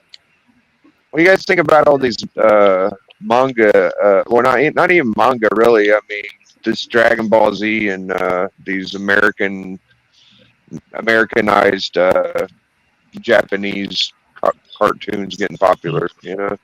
Wow, it's bound to happen. It went from, like, we've seen it happen since COVID. Everybody was interested in this set of books, then they moved to that set of books, and then they moved to that set of books, and now they're going to move to that set of books. And after manga, it'll probably be Cowboy Golden Age books. No, manga's strong, man. There's a huge manga base. Yeah. That's because there's like 5 million Asian people, or 5 billion Asian people. Of course, it has a Yeah. strong base. It's kind of an immovable force at this point. Like, I feel like if that's going to get not gonna popular, ever go nowhere. then like the older shit's gonna get more popular too, like Astro Boy, and what was that one where they had like battle in space? Oh, Battle of the Planets, Astro Boy. Speed Racer. Something else like Silverhawks. It wasn't Silverhawk. It was like Silver. My boy, Knights has one. Knights of Old. He has like the whole collection. It's like battleships that flew in space and shit. They were so cool. Gundam. I'll have to look it up, but yeah, all that shit and all the big giant monsters things from like Godzilla and Ultron or Ultraman and all that shit. Yeah, Robotech was another one. Well, that's all the stuff from when I was a kid. That's all like that all came in when I was really young. I remember that was some of my favorite cartoons. Was all that Battle of the Planets. That's some good toy shit. Yeah. Ryan Riley had an OG Voltron. Apparently, that's awesome, Ryan. Wish I had do one. too, but one of the limbs are kind of broken. I got all the pieces almost. You have the metal one, Biggie, or the plastic one? Yeah, no, I got the die-cast original. That's awesome. Yeah, I should get it and put it together. It looks pretty good. It's fucking not awesome, dude. perfect. Yeah, Yeah, I Voltron. don't have a sword. I don't think. I really loved Voltron when I was a kid. G.I. Joe, He-Man, all that shit was so good, man. And I know. You remember the Black Lion and how it like walked and shit? Like I don't know how that worked exactly, but there was like a little limp. Yeah, he had like little chrome legs, and they would motorize, and you could start it and shit like that. Like I remember that too for some reason. Even It was like actually Thundercats was cool. This He-Man movie, if it does well, it has a good chance of spawning a Thundercats movie. It has a good chance of spawning a couple of these things. Yeah. Hopefully it does well. Yeah, I hope it does well. I'd like to see a Thundercats live action. Yeah, it'd be awesome. But I'm not too excited about going and get. I mean, like I was looking at some first appearances of some of the Dragon Ball I characters think last time. Gundam is going to be really good too. Yeah. Those first I mean- appearances of all of those manga characters are super expensive, big. Well, they My got nephew, oh, go ahead. Go ahead. Sweeney. I want to see Sydney Sweeney in there, and but yeah, Gundam is just really good written drama about children and war. Getting tied up in the middle of it. What was you gonna say, Bobby? I was just gonna say my nephew, he works at the theater, and he was telling me about all the merch they're coming out with for like the popcorn buckets and the shit like that for the He-Man. You know what I mean? Like a big ass gray skull, and it has Skeletor sitting on a throne and shit like that. You know what I mean? And a drink that looks like the sword, and it goes in the handle. It's like this long, and it's a freaking sword, and it's a drink holder and shit. Yeah. All this crazy shit, man. Yeah, they don't mess around, man. They get every penny now. There's Castle Grayskull right there, baby. Yeah, but it's gonna be a popcorn bucket at the theater. Yeah. I still have the original Castle Grayskull. I'm pretty proud I'm of it. still wondering, they haven't shown Panther. Is it Panthro or Panther? Panther. Oh, the Battle Cat. What's her name? Battle Cat. Yeah, or no, Skeletor's Battle Cat. Oh, you're talking that big He-Man. Cringer. Yeah, Cringer's arch enemy. They Yeah. showed Cringer. Yeah, he looks They good. showed Cringer a couple times. They showed him multiple times, but didn't show Panther at all. Well, No. yeah, Skeletor looks good. The whole thing looks good. I think it's going to be all right. I think it'll be fun. And I just got to remember, it is a kids movie. It's based on kids' toys. It's not I meant got for something I could show. Let me get it out. It's not like super adulty, so it should be good. Right. But it looks good, like you said. It looks good for what it is. Yeah, it looks better than the original that we got. Let's put it that way. Yeah, kind of has to be. Yeah, I don't care what it is. Kind of has to be. That version of Skeletor is still fucking awesome, though. He was great. Yeah. Dolph Lundgren. Hey, big! Do you see? I got my package from Comic Book Journey. I opened that today. Get the fuck out of here! Yeah, I know, right? Holy shit! That's a blast from the past. Yeah, so I got all my shift books. Let's see, Blake. Let's see, Rand, real quick, I please. gave up on my ash can. I'm going to pester him. You can't talk to the guy, but it's good to see other people getting shit. Yeah. Yeah, where did I show you what I got from Mr. CJ. So I got some pieces of art, which are very cool. You had the super pack. It was some extras, yeah. Yeah, I got some extras. We got that guy there. He's been busy doing some art. Yeah. This, Okay. CJ opened this one day on his channel. I was like, "Oh, I want that. I'll buy that off you. I'll just send it to you." So he gave me a cherry Pop-Tart. This is awesome. Cute cover, yeah. I have cherry Pop-Tart 1 and 2 from the what was 70s or 80s or something like that. And then he gave me, so these are all of I didn't take all the cover sleeves off of them, but these are all of the shift books. And then I got the ash can. That's what I want. That's what I've been wanting the whole time. I really wanted this ash can. And in that ash can, he gave me a bunch of cards. So there's a bunch of art cards there as well. The reason, like, obviously I wanted to support my friend and blah, blah, blah. And this wasn't supposed to even happen. But one of the reasons I really wanted this book, because we made a, I asked CJ if he'd do something for me, and he said he would. And I was very proud of it. And so this is if you do get a copy of The Shift, you actually have the first mention of Murder King in your possession. I just gotta find it first. There it is, right there. There is the first mention of Murder King. Happens in the Shift project. So I thought that was really cool. So yeah, so that's that's one of the reasons I really wanted this. Plus, the first reason was just to support a friend, and then obviously this transpired afterwards, and I was very thankful to CJ for doing that for us. And I think it's really cool to have a little teaser in a different project. So I think that's pretty cool. And that was the stuff I got from CJ. And I got this from Stepo. That's a numbered 1 out of 100. This is signed and remarked by the artist, which I think is very, very cool. That's what I got this week. I do have another package I'm picking up at the post office tomorrow, and I'll have another unboxing later this week, maybe tomorrow. Who knows? Looking forward to that one. Actually, it's books that I bought off Whodat, so looking forward to seeing that package.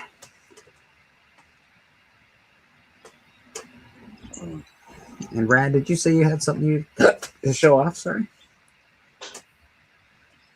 I thought. Oh, these are cells. Oh, yeah, Panther. Oh, yeah. These are He-Man animation cells. That's cool. These are cool, man. Oh. Wow.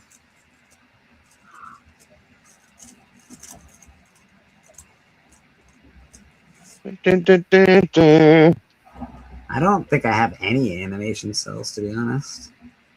I got some Iron Man ones from the comics, but no real good ones. Yeah, these are like from the He-Man TV series. That's so fucking cool, man. I got one of the Brown Hornet from Fat Albert. Yeah, they used to go and watch the Brown Hornet. Yeah.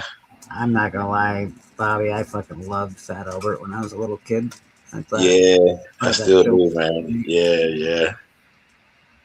Puts a little. Tell you, man. What's that, Biggie? The background music to He-Man is real good. Yeah.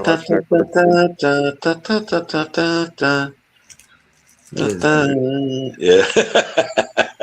Like the evil layer music. That kind of shit, like good shit. Yeah. Yeah, man, I'm digging that. I don't know. I'm really looking forward to. I heard whatchamacallit was good. By Boston Chris says he enjoyed the Mortal Kombat movie. I think he said that Street Fighter has some big shoes to fill, which is an interesting statement. Yeah, I don't know. That's an interesting statement. I'm glad to hear that. Yeah, I've heard mixed reviews. I heard if you were okay with the last one, you'll like this one. I also heard like if you didn't like the last one, you're not gonna like this one because it's just I don't know. So I was like, ugh. Everybody I heard said bad shit except for Chris. So we'll see. Well, to be honest, I watch the Critical Drinker. I don't know if anybody's heard of him. He's a famous YouTube movie reviewer, and usually he shits on fucking everything. He was pleasantly surprised with this movie. So just that review alone, I'm like, this movie might be good. Yeah, I watched Angry Joe, and he liked it. So right, so there are like all these reviewers usually. that are usually very negative about projects, especially projects like this. They're not unhappy about this one. So I think that they kind of missed their boat, to be honest. If I'm gonna be like critical, like the Street Fighter and Mortal Kombat like fandom is not. I don't think kids are clamoring for that. Honestly, like it's going to be adults. Well, yeah, it's Yeah. nostalgia, I'd middle say the age. same thing about something like the Jetsons as well, but hopefully that does well. You know, I know Jim Carrey, I think, is attached to the Jetsons right now. Or Pretty sure Fighting he's playing, King. I don't know. yeah, he's playing George. I think George Jetson. That's crazy. Mm-hmm. I really looked at getting the Jetsons #1, but it was very expensive. There wasn't a lot of really good graded copies. Yeah, it's kind of a pricey little. It is ordeal. a pricey meatball. I looked at it though. It's still on my list. I do look at it from time to time. He's That's saying crazy. that the Mortal Kombat and Street Fighter is a little out I'm of glad date. to Like hear that everything else is Mortal too. Kombat actually has a tournament, where the This last one, Mortal Kombat did not. So yes, this one has a tournament. this one has a tournament. It has fatalities, so that's a big plus. Yeah, I don't know. It's got what's his name, Carl Urban or Keith Yeah, I Urban. like Carl Urban. I love Carl He can Urban. he can make a shit movie into a great movie pretty He can. easily just by being him. Yeah. Behold, all my stuff. Or Ragnarok. Behold, this is my stuff. Behold my stuff. Brothers, Big, Bleak, Norm, Bobby, yo, chat, Tate, what's going on, brother? Yep, yo. Yeah, I've been noticing on YouTube that somebody's been dropping like all these free movies on YouTube, like full free movies, but there'll be like 40 hours of it. And it's just like they'll have all of Avengers Endgame, Infinity War, they have like brand new movies that just came out. I watched Hokum. There's this new scary movie that just came out. It's about on like YouTube. Yeah, they're just free on YouTube. Somebody's just been dropping them. I don't know how long they'll be up there, but I guess they keep switching to new channels, or I don't know how they're doing it. And like I said, they're making it like a 40-hour video, so I don't know if that's making it where it doesn't get taken down as quick. But because it'll like keep looping over the movie, like once it ends, it'll just keep playing again, starting from the beginning. Oh, it's like I know what they're doing, because they do that with wrestling from time to time as well. They'll do like they'll call it a 40-hour marathon, loop, but it's basically like WrestleMania 3 over and over and over and over and over again. Blake, you remember how we watched that girl match and they were all like hugging each other at the end? So I heard something about that. They're saying that girl's retiring. That's why she was acting that way. Oh, okay. Which one? On Oscar? The one that lost. Yeah. The creepy looking one. Yeah. There's rumors she's retiring, so we'll see. I doubt that's true, but that's what people are saying.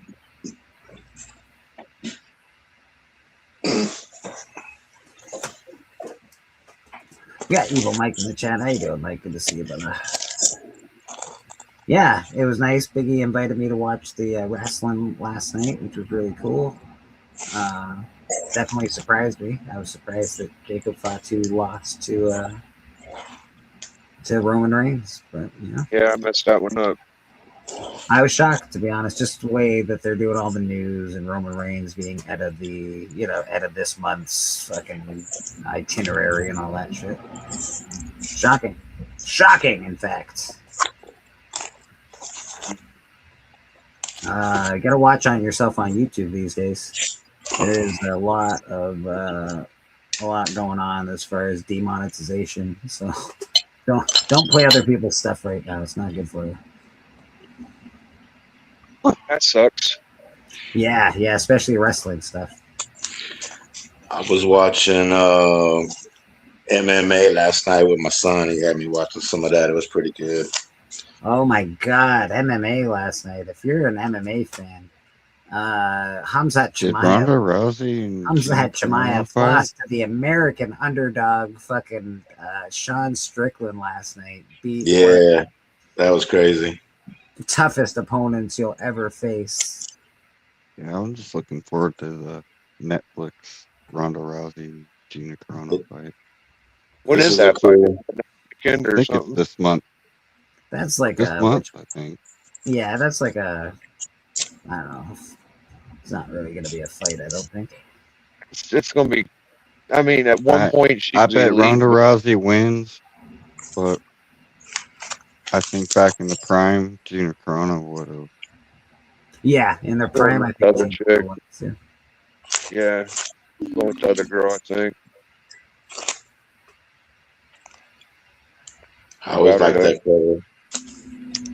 I just think Ronda Rousey is stayed in better shape through WWE training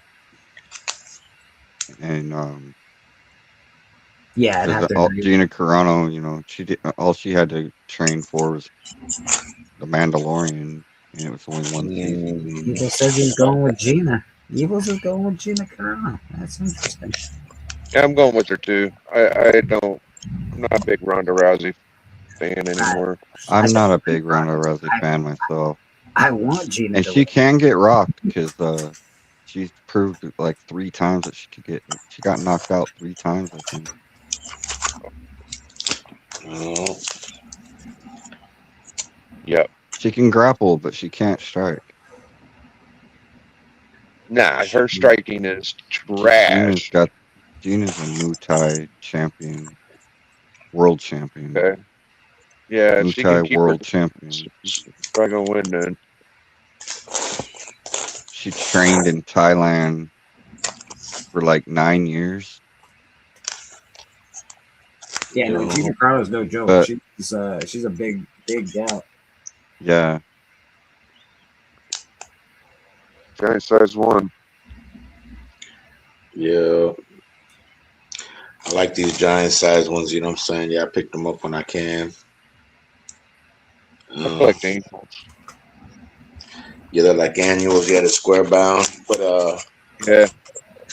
these ones here, like I had this one when I was a kid, but somehow I lost it. But then I found it. This one at my LCS. It's like sun faded because they had it out in the window. I remember, you know what I mean. But I like it because it's sun faded. But I recently found this one. The colors are popping on this one. Yeah. There you go. But yeah, John Romita cover. That it's got a Gil Kane artwork inside. Jerry Conway story. Yeah, but it's this one's this one brings back the nostalgia. You know what I'm saying? Yeah, from when I was buying them. You know, when I was a kid and you got it's interesting. Yeah, you got Morbius and the Man Wolf. And they also had a Werewolf by Night and Dracula, but these guys they were like created by science, like science fiction based characters. Yeah, they was like a vampire, but it was an accident, and of course, Man Wolf was the son of J. Jonah Jameson, and he found a stone on the moon, and he put it on, and he became the Man Wolf. Yeah. Love that it's funny story. you say that. I play this game, the Marvel Contest of Champions, on my phone, and it has 350 Marvel characters. And Yeah. it classifies all the characters. There's 6 classes. There's science, skill, mutant, cosmic, tech. What was the last one? Tech. Peck. What's Peck? Teck, or tech. Yeah, Oh, tech, like technology. Gotcha. Yeah. Yeah. And you're right. Morbius is science. Yeah, And it should Man be. Wolf is science in the Prize game. award winners. They're Wouldn't both it be classified science. Supernatural as well? I think Supernatural. Oh, yeah. There's like a game Iron that my Man. nephew and them play. Yeah, I don't know if it's the Iron same Man's one. tech. Like Machine Man would be tech. Yeah. Yeah, yeah. But those are cool, man. Yeah, they actually have a J. Jonah Jameson as tech right now because he has like a power suit like Luther, a Spider Uh, Slayer suit. yeah, I remember that. Yeah, yeah. So he's tech. That's pretty cool, man. Is it like a card game or is it like a No, battle game? it's like a side scroller fighting game. That's cool. Yeah. Yeah. Yeah, I just wanted to show off some. I had some of my giant size right. I used to be heavyweight champion of the world on a show called Tony Sanders The Hunt. So yeah, I like showing off books when I can. You know what I'm saying? Yeah, I like to keep in. You know what I mean? Keep my muscles The showing. Yeah, game's it's kind of like comics to me, you know, because it's like I collect my champions on that game. So like I'm on this quest to like collect all the champions I can and get them as powerful as I can. It's like a collecting, just like cards or comics. hell yeah, man. I can dig it. You know, are you familiar with this book with Not Ready for Primetime Players with this Saturday Night Live? Yeah, it's John Belushi.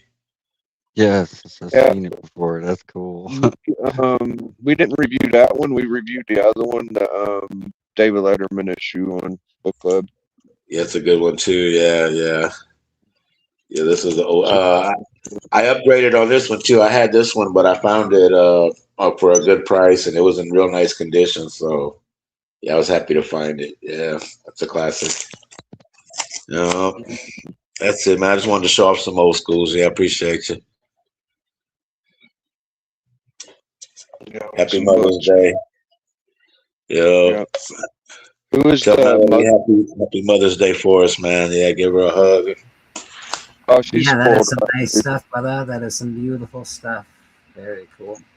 Who's, I would like to thank and shout out Mary Severn, my favorite woman in comic book pop culture. So happy Mother's Day to the Mary Severn family, because that's my girl, dude. I love her, man.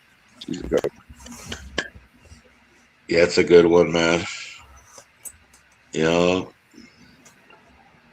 I don't know if a fool Richardson's a mother, but I want to shout her out. Happy Mother's Day. I'm sure she's got a mother. Yeah. Yeah, yeah. Happy Mother's Day to all the mother lovers and all the mothers' children. Let's give it up for moms. Yeah, man.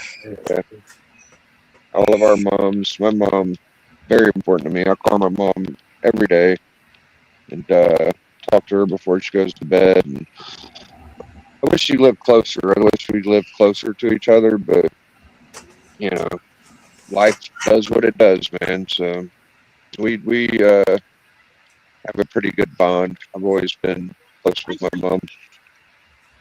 Yeah, you're very, very close with your mom.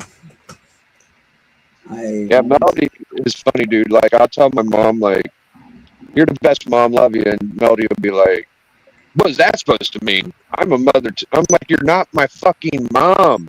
Like, we do this every year. Like, you're my kid's mom. Like, you're a great mother, but you're not my mom. I can't do nothing about it. But it's so funny, dude. I think she figured it out this year. I'm like, just think about it. Like, it would be weird if I called you my mother. Like, come on. Yeah, that'd be a little weird. Yeah.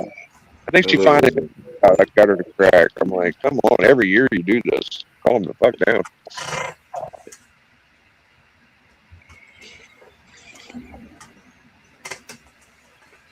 Yeah, man. My mom's birthday was Cinco de Mayo, you know what I'm saying? Yeah, so it's been a busy last week, man. Yeah, Mother's Day, Cinco de Mayo, you know what I mean? Yeah. I got brother Joe. I picked him up and we picked up my mom. We went to breakfast this morning. Yeah, it was a good deal. Yeah. Yeah. Yeah, that's always nice. You always go out with your mom on Sundays, don't you, Bobby? Yeah, we got a running thing, man. Yeah, every Sunday, yeah. Yeah. Nothing wrong with that. You know what? It's a good thing. You know what? You'll eventually, at some point, you'll enjoy the memories, man. Yeah, man, for sure, for sure. I ain't getting no younger, you know what I'm saying? Yeah, it's all about hellos and goodbyes and stuff, you know what I'm saying? We're here for a short time, so enjoy it while you can, and love the ones you with. You know what I'm saying? Yeah. It ain't easy, but try to get along, you know what I'm saying? Yeah. Like I said, my ballroom, it's open now. So if anybody, I just put on the jams. We go outside, we dance, you know what I'm saying? And all around the world, nation to nation. It's so nobody's excluded, just leave your attitudes at the door, man. We're here to party and have a good time. So yeah. Yeah. I couldn't agree more, buddy. I couldn't agree more. Yeah.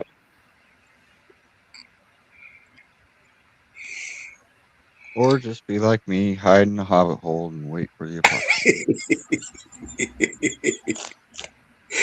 Yeah, no, man, I could be a hermit real easy, you know what I'm saying? Yeah, no, you gotta, you know what I'm saying? Yeah, I mean, I understand it's comfortable, man, but yeah, still just keep the door open, you know what I'm saying? Yeah, keep your heart open, and it ain't easy being cheesy. I know it. That's true. That is the truth. It's a beautiful day, regardless. Yeah. Sunday. It's nice weather out here today. Yeah, too, man. Real nice. Yeah. If it was any nicer, I'd have to get off this computer and go enjoy the day. Just thankful I don't have to work today.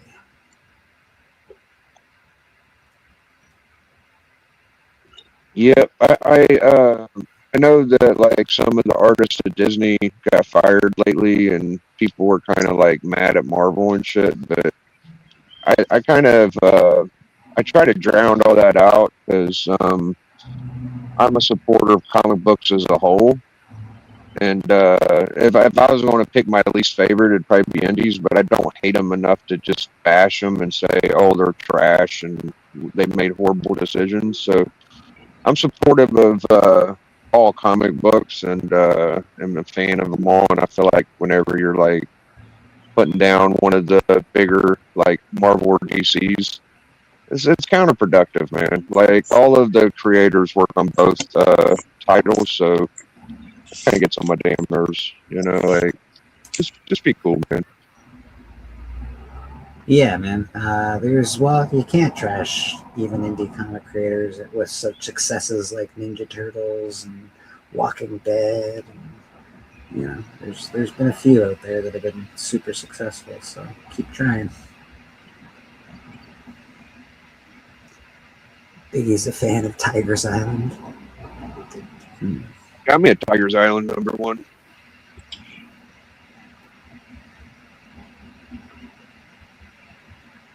Yeah, you see all the manga getting popular now. Like, I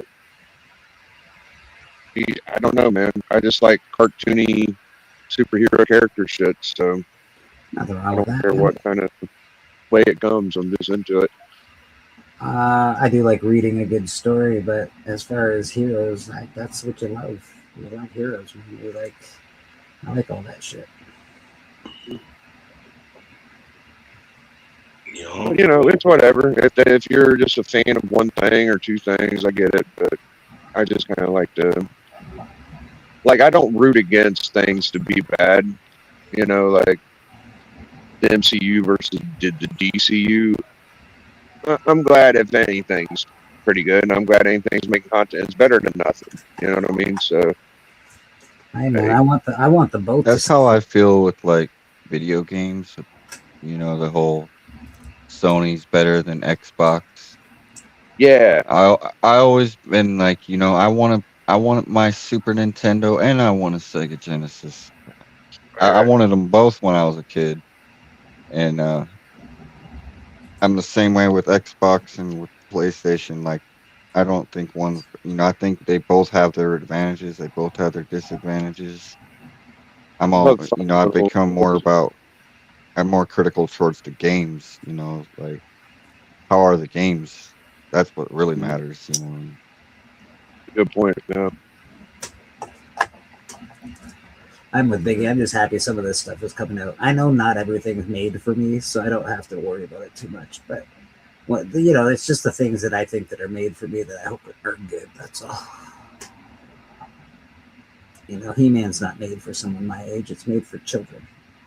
Do I still think it's going to be good? Absolutely. Yeah, they'll still put some stuff in there for the nostalgic feels and all. But You guys remember back in the day when they did the Dragon Ball Z live action film? Y'all remember that? oh my gosh, that is probably the worst Dude, everybody was like, "Oh live my action. God, we're getting it!"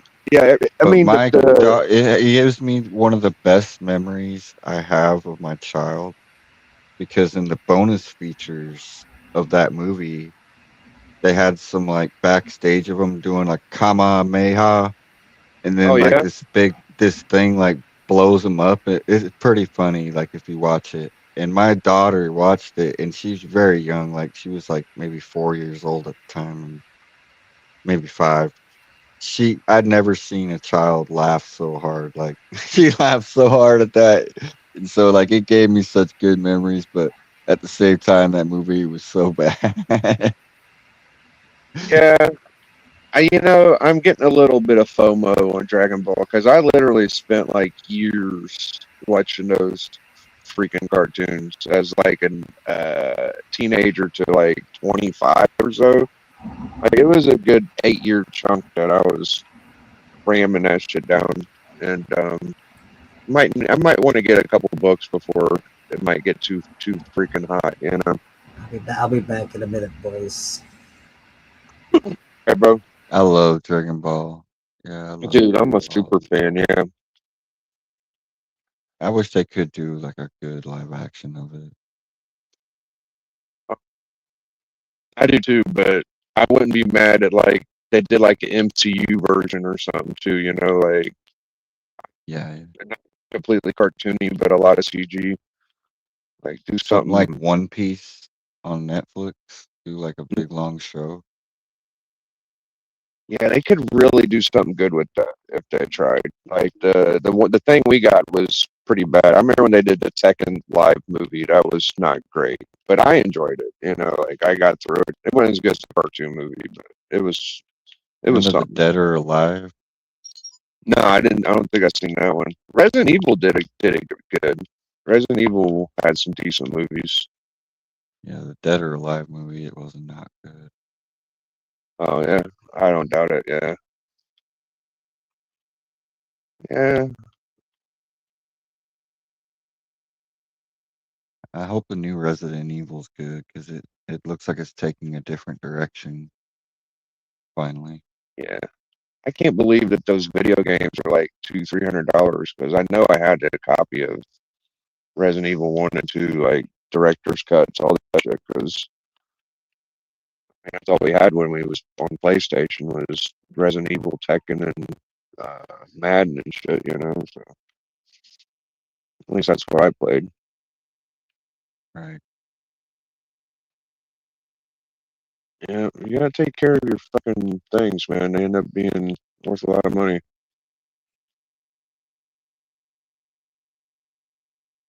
So I was looking up like, okay, so first Vegeta, first Goku, shit like that. Those are like $1,000 books, but you could get like Gotenks. Trunks is kind of like a $300-$200 book. Piccolo, Gotenks, Majin Buu. Those are all like around $100. Wow. So yeah, if you like are into that, like this is the time because if that shit blows up, like those characters too, you know, like Piccolo and Gotenks and Majin Buu and shit, that shit's gonna be untouchable before you know it, I think. Sure. To sneak me a little character or two just to know I have something before it gets too popular.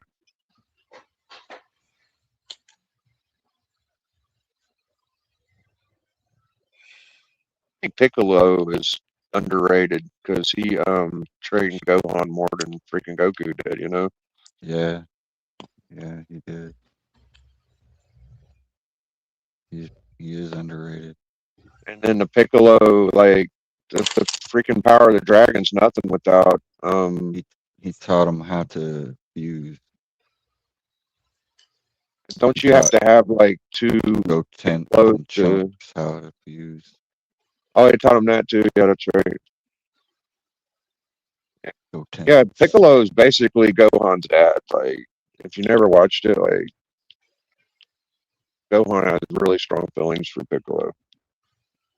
Yep. Goku's kind of a shitty dad. Let's be real. Yeah.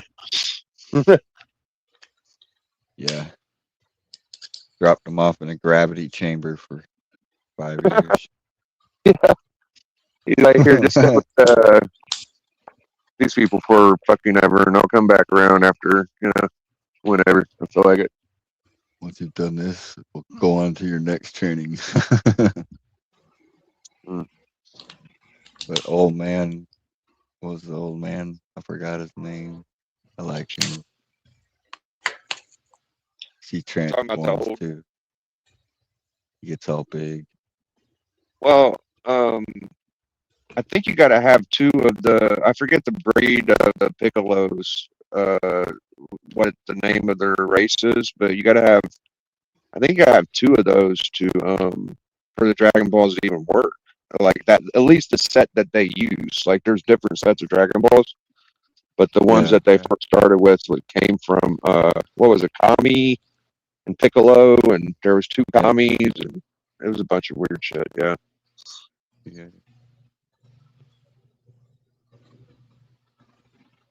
So yeah, the Piccolo characters, that race is very important to Dragon Ball. I got Piccolo first, I think.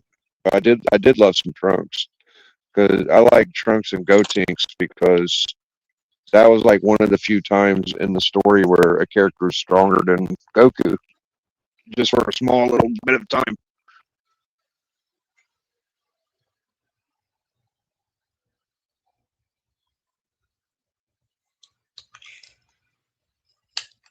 Oh, I gotta get a Dr. Pepper. Oh, I'm thirsty.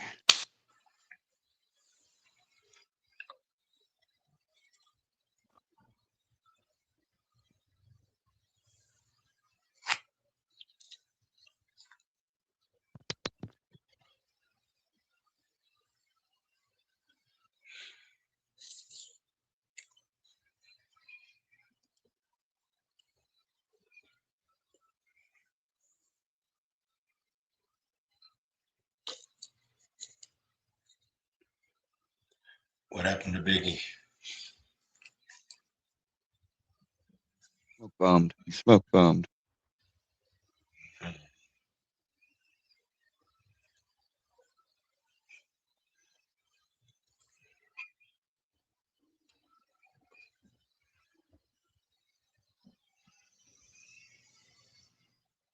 All right, there we go. Oh, Biggie's at the back. There he is.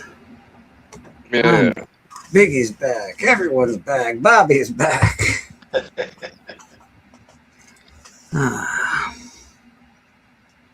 Matt, is there a show tonight? I think there's superhero show. Yeah. Pretty sure the superhero It's on show right on now. tonight. You're watching it. I'm just waiting. I want something to draw. I don't know. Usually draw for Roscoe's show, so I'm waiting for Roscoe to tell me what the theme is. That's something I would do. You know what? I actually spent all day yesterday cleaning out my comic book room. So I have like my personal collection in my living room with my bed and my couch, and like it's sort of a, it's like a living bedroom kind of thing. And then I have my actual bedroom, but it is filled to the brim with boxes and boxes of comics, and I couldn't even walk in there. So yesterday, after much deliberation and much procrastination over the last few months, I was like, all right, today's the day to do it, man. And that took me all day, but I can walk in my comic book room and I can pick through boxes now if I really need to. So It's a good feeling. It's nice. Yeah, I've been wanting to just do some organizing. It's not even really that organized. It's just organized enough that I can actually walk in and out and not feel like complete shit. Right.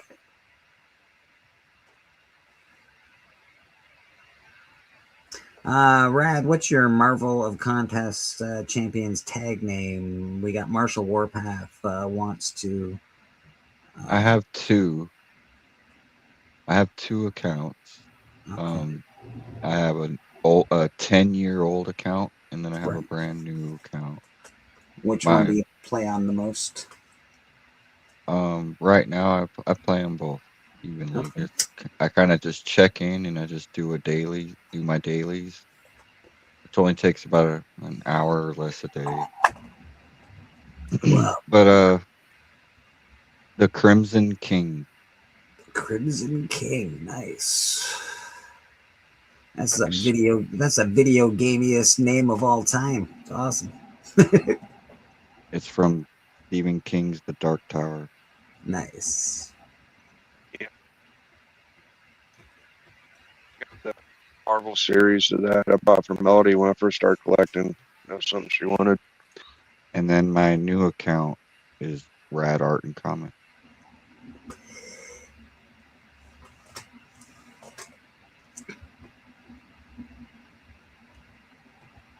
That's a book name. So when you go and dig up that first Electra book that looks like it, you're going to be looking for that pretty soon? Yeah, I'm going to be looking through for that pretty soon. I think I know which boxes I think it's in, so I just went through them yesterday. It's just a bunch of boxes that don't have any covers, like any bags and boards on them. So it should be in one of those 2 or 3 boxes that I have. It might not be the one, but I'm pretty sure it is. I'm like, I think I just saw this yesterday. Well, not a lot of covers look like that one, so Yeah. I would guess you do have it if you saw something that looked like it, because I don't know many that look like that. Bobby, I love the church mask, by the way.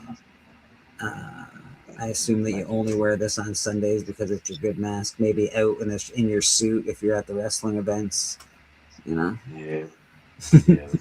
They go to meeting, you know what I mean? Yeah.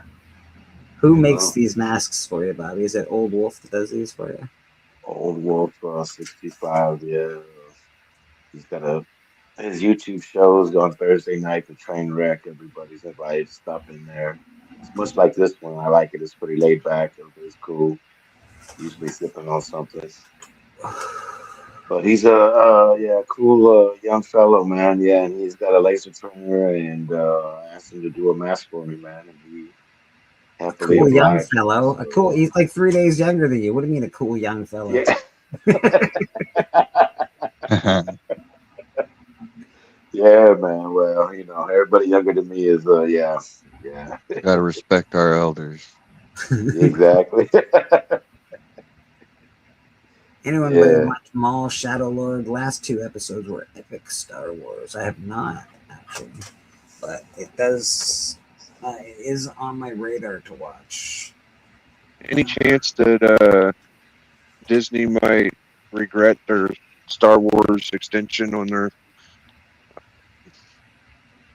theme park at some point? Might redo that, or? The theme park is pretty You wanna know a cool. crazy They definitely fact? regretted their what was it? Their hotel, the Star Wars hotel. That was Oh, they had a whole freaking hotel. Holy shit! Dude, yeah, it was expensive as You wanna hell know too, man. a crazy fact I didn't know? Yeah, and Like, it was really expensive. how much bigger do you think Disney World is than Disneyland? It's about 3 times bigger, I guess. Few acres, I would imagine. That's about what I always thought. Maybe, Yeah. maybe it's 2 times bigger, 3 times. No, you're wrong. I'm gonna tell you, you're way wrong. Well, I've never been to either one. I'm just guessing. Yeah. It is 50 times bigger 50 times? than Disneyland. Yeah, who the Yes. fuck said that? It is. Look it up in Google. Oh, It it's is Google. 50 fucking times bigger. Yeah, it's It'd 50 have to be the times size bigger. of fucking You can the see it on state the or something. maps. There's a map that shows how Disneyland fits into Disney World. It's just like a little tiny corner. It's it's a little Son tiny of a corner on bitch. it. Yeah, it's huge, man. Okay. Disney Disney verse. World's They need a Disney huge. verse. Yeah, literally. Well, I ain't never Disney been World there. is hold on, don't tell me. So Disney World is Florida and Disneyland's Cali, right? Uh-huh. Okay. Which I one? was just guessing. I wasn't sure. Which one's bigger? The Disneyland, The Florida one is the big one. Disney. Okay. The original is Florida. It's huge. I know that. Well, I wouldn't even want to go to a place I couldn't walk through in fucking a week. Like, what the fuck? Yeah, that's fair. I think the same thing about like one of those big Comic Cons as well, like the San Diego Comic Con. I'd have to go there 3 years in a row to like actually do everything I wanted to Yeah. do. Because they got all the toys, they got movie panels, they've got comic books, they've got like meet and greets, they got all this stuff, you know, and then never mind Artist Alley and Artist this and Artist that. I would take me forever to like I would have to go 5 years in a row just to figure it all out. It's not like a place I think you can go one time and be like, yeah, man, I had a really good experience. You're like, no, I need the whole thing, man. This shit needs to last 3 weeks for me to finish.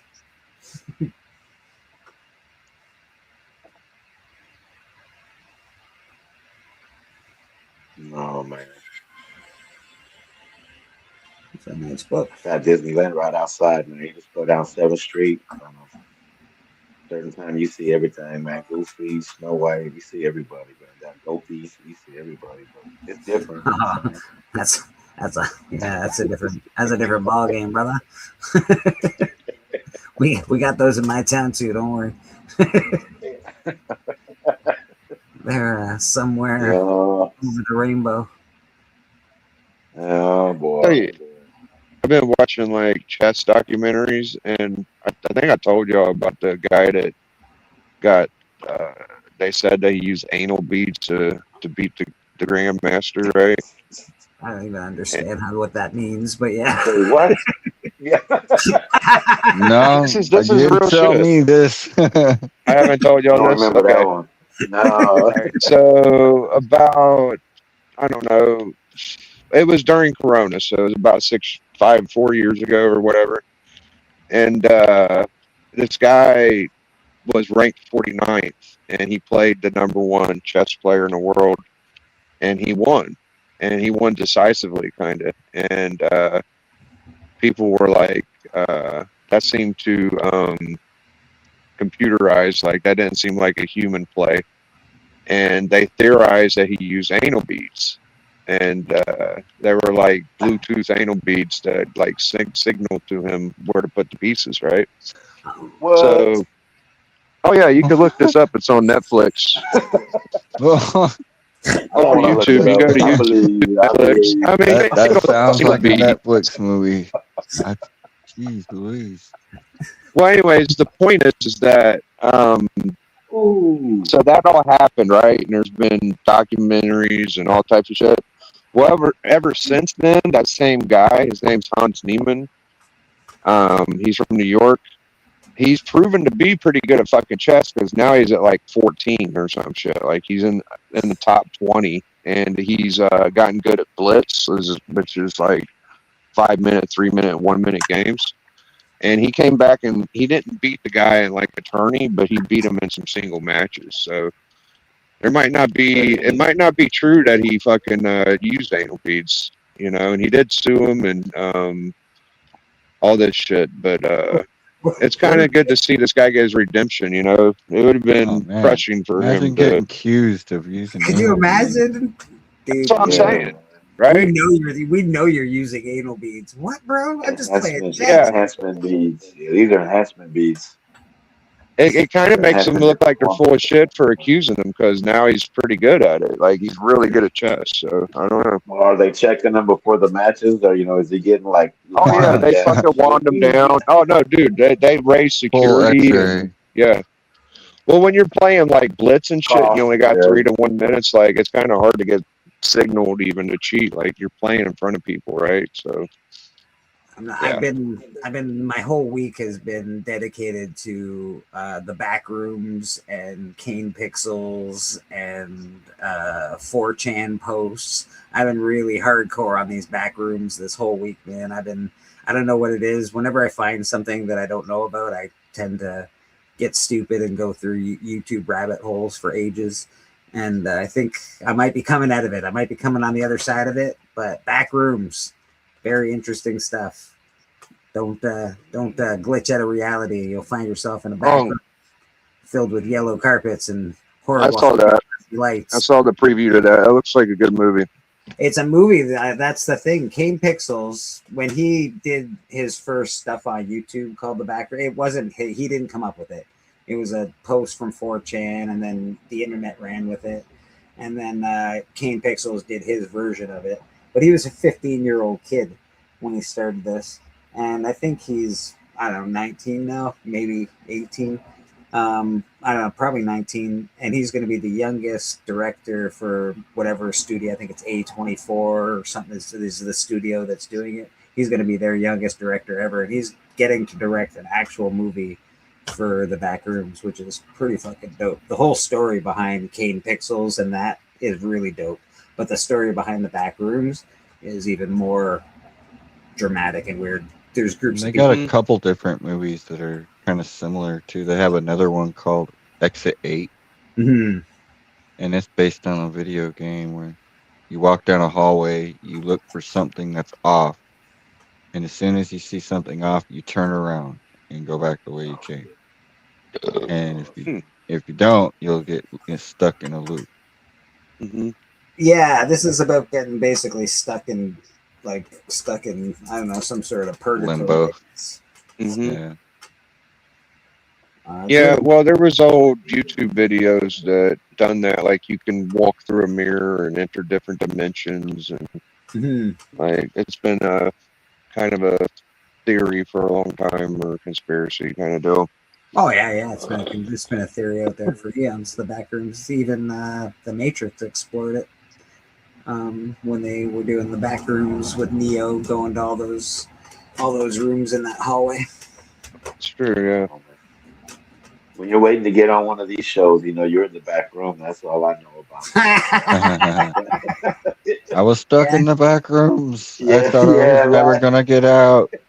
It felt like 15 years, but only 5 minutes passed. I'm not gonna lie, none of us could get on this morning. I sent out a link to everybody, and then it was just telling me they were experiencing high levels of traffic. Try again. I was like, "What is happening? How come I can't get on my own goddamn back room? What is going on here?" Apparently, they were having an outage this morning. StreamYard, yeah, having some busy servers. Extreme aggression was going on. I mean, you can't have a busy signal. You're the internet. I pay for you. You can't be busy.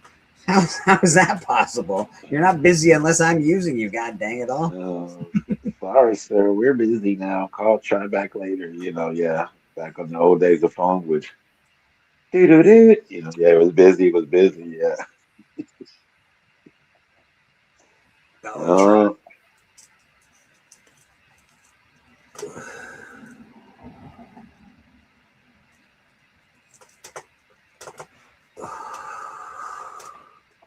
Man. Documentaries, it seemed like been going down that whole rabbit hole for a while. Dude, I tell you, it was funny. I was watching Tonker and Nasty, and they were talking to their guest, and they were talking about Alice in Wonderland, and they were saying like, if you go down the Alice in Wonderland rabbit hole, there's a lot of stuff there. It's like that's the rabbit hole that is a rabbit hole. Right? Yeah, it is. Get it? The whole thing's a rabbit hole. Yeah, that's the main rabbit hole right there, Alice in Wonderland. It's like a dark, like they say, like she was in a psychiatric hospital the whole time. How they were doing those, they drill a metal rod into your temple or whatever. The guy that Good. wrote it was on fucking heavy duty drugs too. Like he was a hardcore drug addict. I can't remember what drug they were doing at the time. Some form of heroin, I'm sure. Probably acid. No, it wasn't acid yet. It was like morphine or something like that. Okay. Uh, Well, the reason I said rabbit holes because Alice in Wonderland goes down a rabbit hole. So Yeah. that was the joke. Yeah, okay. No, but I know the guy that wrote Alice in Wonderland was a real hardcore drug addict. Hmm.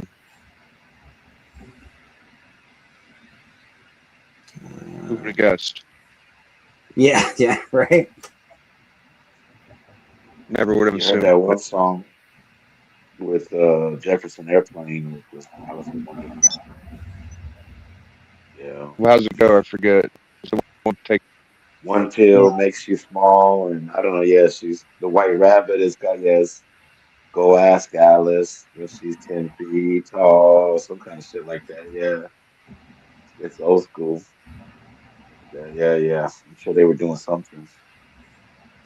I don't know. You know, it says something like laudanum and opium, but I think that's probably the case. In that cartoon, yeah, she was taking mushrooms and drinking potions and doing all kinds of shit. Yeah.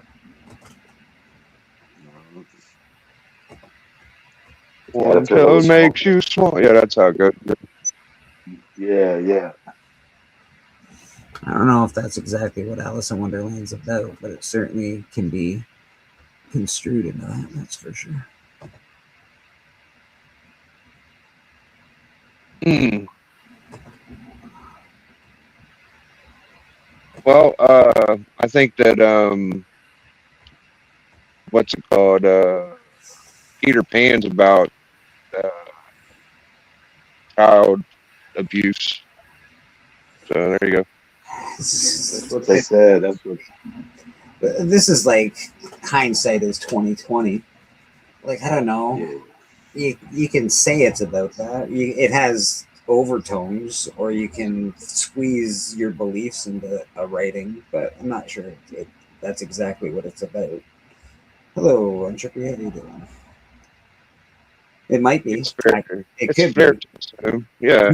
Yeah, very well could be for all I know. But you know, it's just I don't know. It's hard to say that things. Oh, when Peter somebody Pan's makes got some creepy stuff going on with the man. Oh man, snatching little kids up and taking them to a carnival island. And I think Captain Hook's the only good person. Pinocchio. That was Pinocchio, right? oh, that was Treasure Island. Pinocchio. Yeah, I'm sorry. I'm thinking Pinocchio. Oh, Yeah. you guys similar. gotta Similar, quit making me man. thinking these dark thoughts. These dark It's the same thoughts thing. coming Yeah. in now. Neverland is fucking Treasure Island, dude. They're all the same fucking plot, dude. Like, Yeah, sorry. Got my conspiracy holes Dumbo make you crossed. cry. Yeah, Dumbo's with the. Well, that's it. Most of the Dumbo Disney gets- stories are rewritten to be child-friendly stories, but their original basis is more horrific, right? Like, it's fucking very much so. you know, all those fucking Mother Goose shit. Like, it's all like Dark as fuck, dude. even the song "Ring Around the Roses" that we all sing. Oh, roses that we all sang when we were a kid. That's like based from like you know, the plague times. Yeah. I didn't find that out till later. You know what I mean? Yeah, that was crazy. Yeah. Yeah, man, that's a plague song for Pete's sake. And we're all like, "Ring around the roses, woo!" It's not great. Ashes, ashes, we all fall down. Yeah. Yeah. Nobody People knows dying what it and means shit. until you get older. Yeah. This song's all fucked up. Yeah, right. All right. Yeah, Rockabye Baby, every damn thing. Right? When the bell breaks, the cradle will fall. Down will come baby, cradle and all. Yeah, man. Frozen was a horror. Little Mermaid was a horror. Dumbo was a horror. Evil Mike is just going horror. Terrifying. Extremely terrifying. Pinocchio, dark as fuck. You know, like it's just the way it is. It's true. It is true. That's funny. Let's go around the horn, and Aladdin was mainly fantasy. Aladdin was pretty good. Let's go around the horn and see what everybody's up to this week. Mr. Rad Art and Comics, look at this beautiful piece you got going on today here. Wow. This is looking Fire's popping. Yeah. Looks good. Looks good, bro. Thanks, man. Yep. Yeah. If anyone needs a commission, just hit me up on Instagram, and otherwise you can catch me here next Sunday. Look at his art. Look at his beautiful friggin' art, bro. He does awesome work. He's quick. He's reasonably priced. He's awesome. It really does look amazing. Bobby, what do you got going on with yourself, sir? Everybody, happy Mother's Day again one more time. And usually Thursday nights, I'm hanging with my boy Old Wolf. I've been on there lately. The train wreck Thursday nights. And Friday nights now, the Absolute Blame Fable, they're back. So I'm hanging over there with them. Yeah, so check your boy out. And then, of course, Sunday here on the church with Bleecker and these fine people here, man. Church people, yeah. Go in peace, my brothers. Love y'all. Please. We'll be back next Sunday, stronger and bigger. Biggie Shack, what do you got going on with yourself, sir? Network still got its normal programming. You know, we got the Hot 5 Commandments with me and TM Nerdy. We got the Book Club, which is a comic book review show. Last week we did FF12. This week we're going to be doing When the Real Superman Returns After Rain. I forget the number on issue, but it's a good book.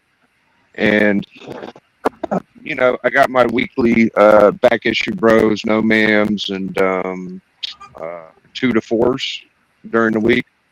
And the Comic Collector Club is kind of the show where it's kind of an open hangout, but it's more like-minded people that we're just talking about our collecting and comic collecting and stuff like that. Hopefully some of the astonishing guys will pop on, and most people that I frequent with are always welcome on the show. So that's what I got going on. Oh yeah, and one more thing. I got I'll be on Paul and the 619s. I'm back. I went on a hiatus. I haven't done an interview in like 3 or 4 months. I don't get asked all the time, but he asked me a couple months ago, and I've been too busy. I was preoccupied, but I think this week or next week I'll be on his show.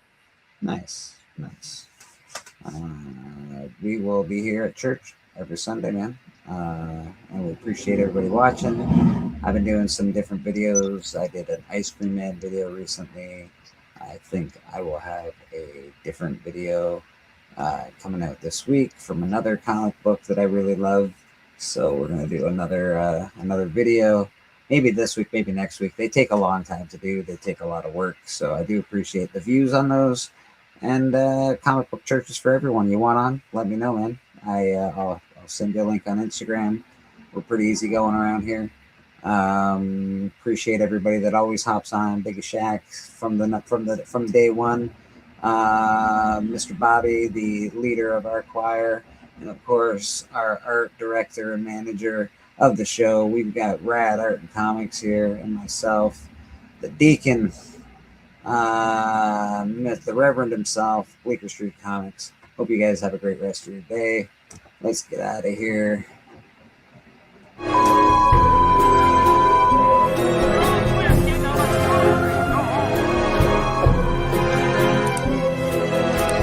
So they put us through the turnstiles and turned us loose inside. And here we go. Peekaboo, I see you.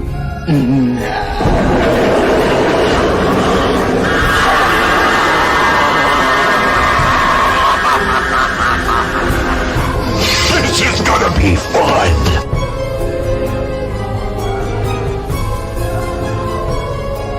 Most of all, fuck you!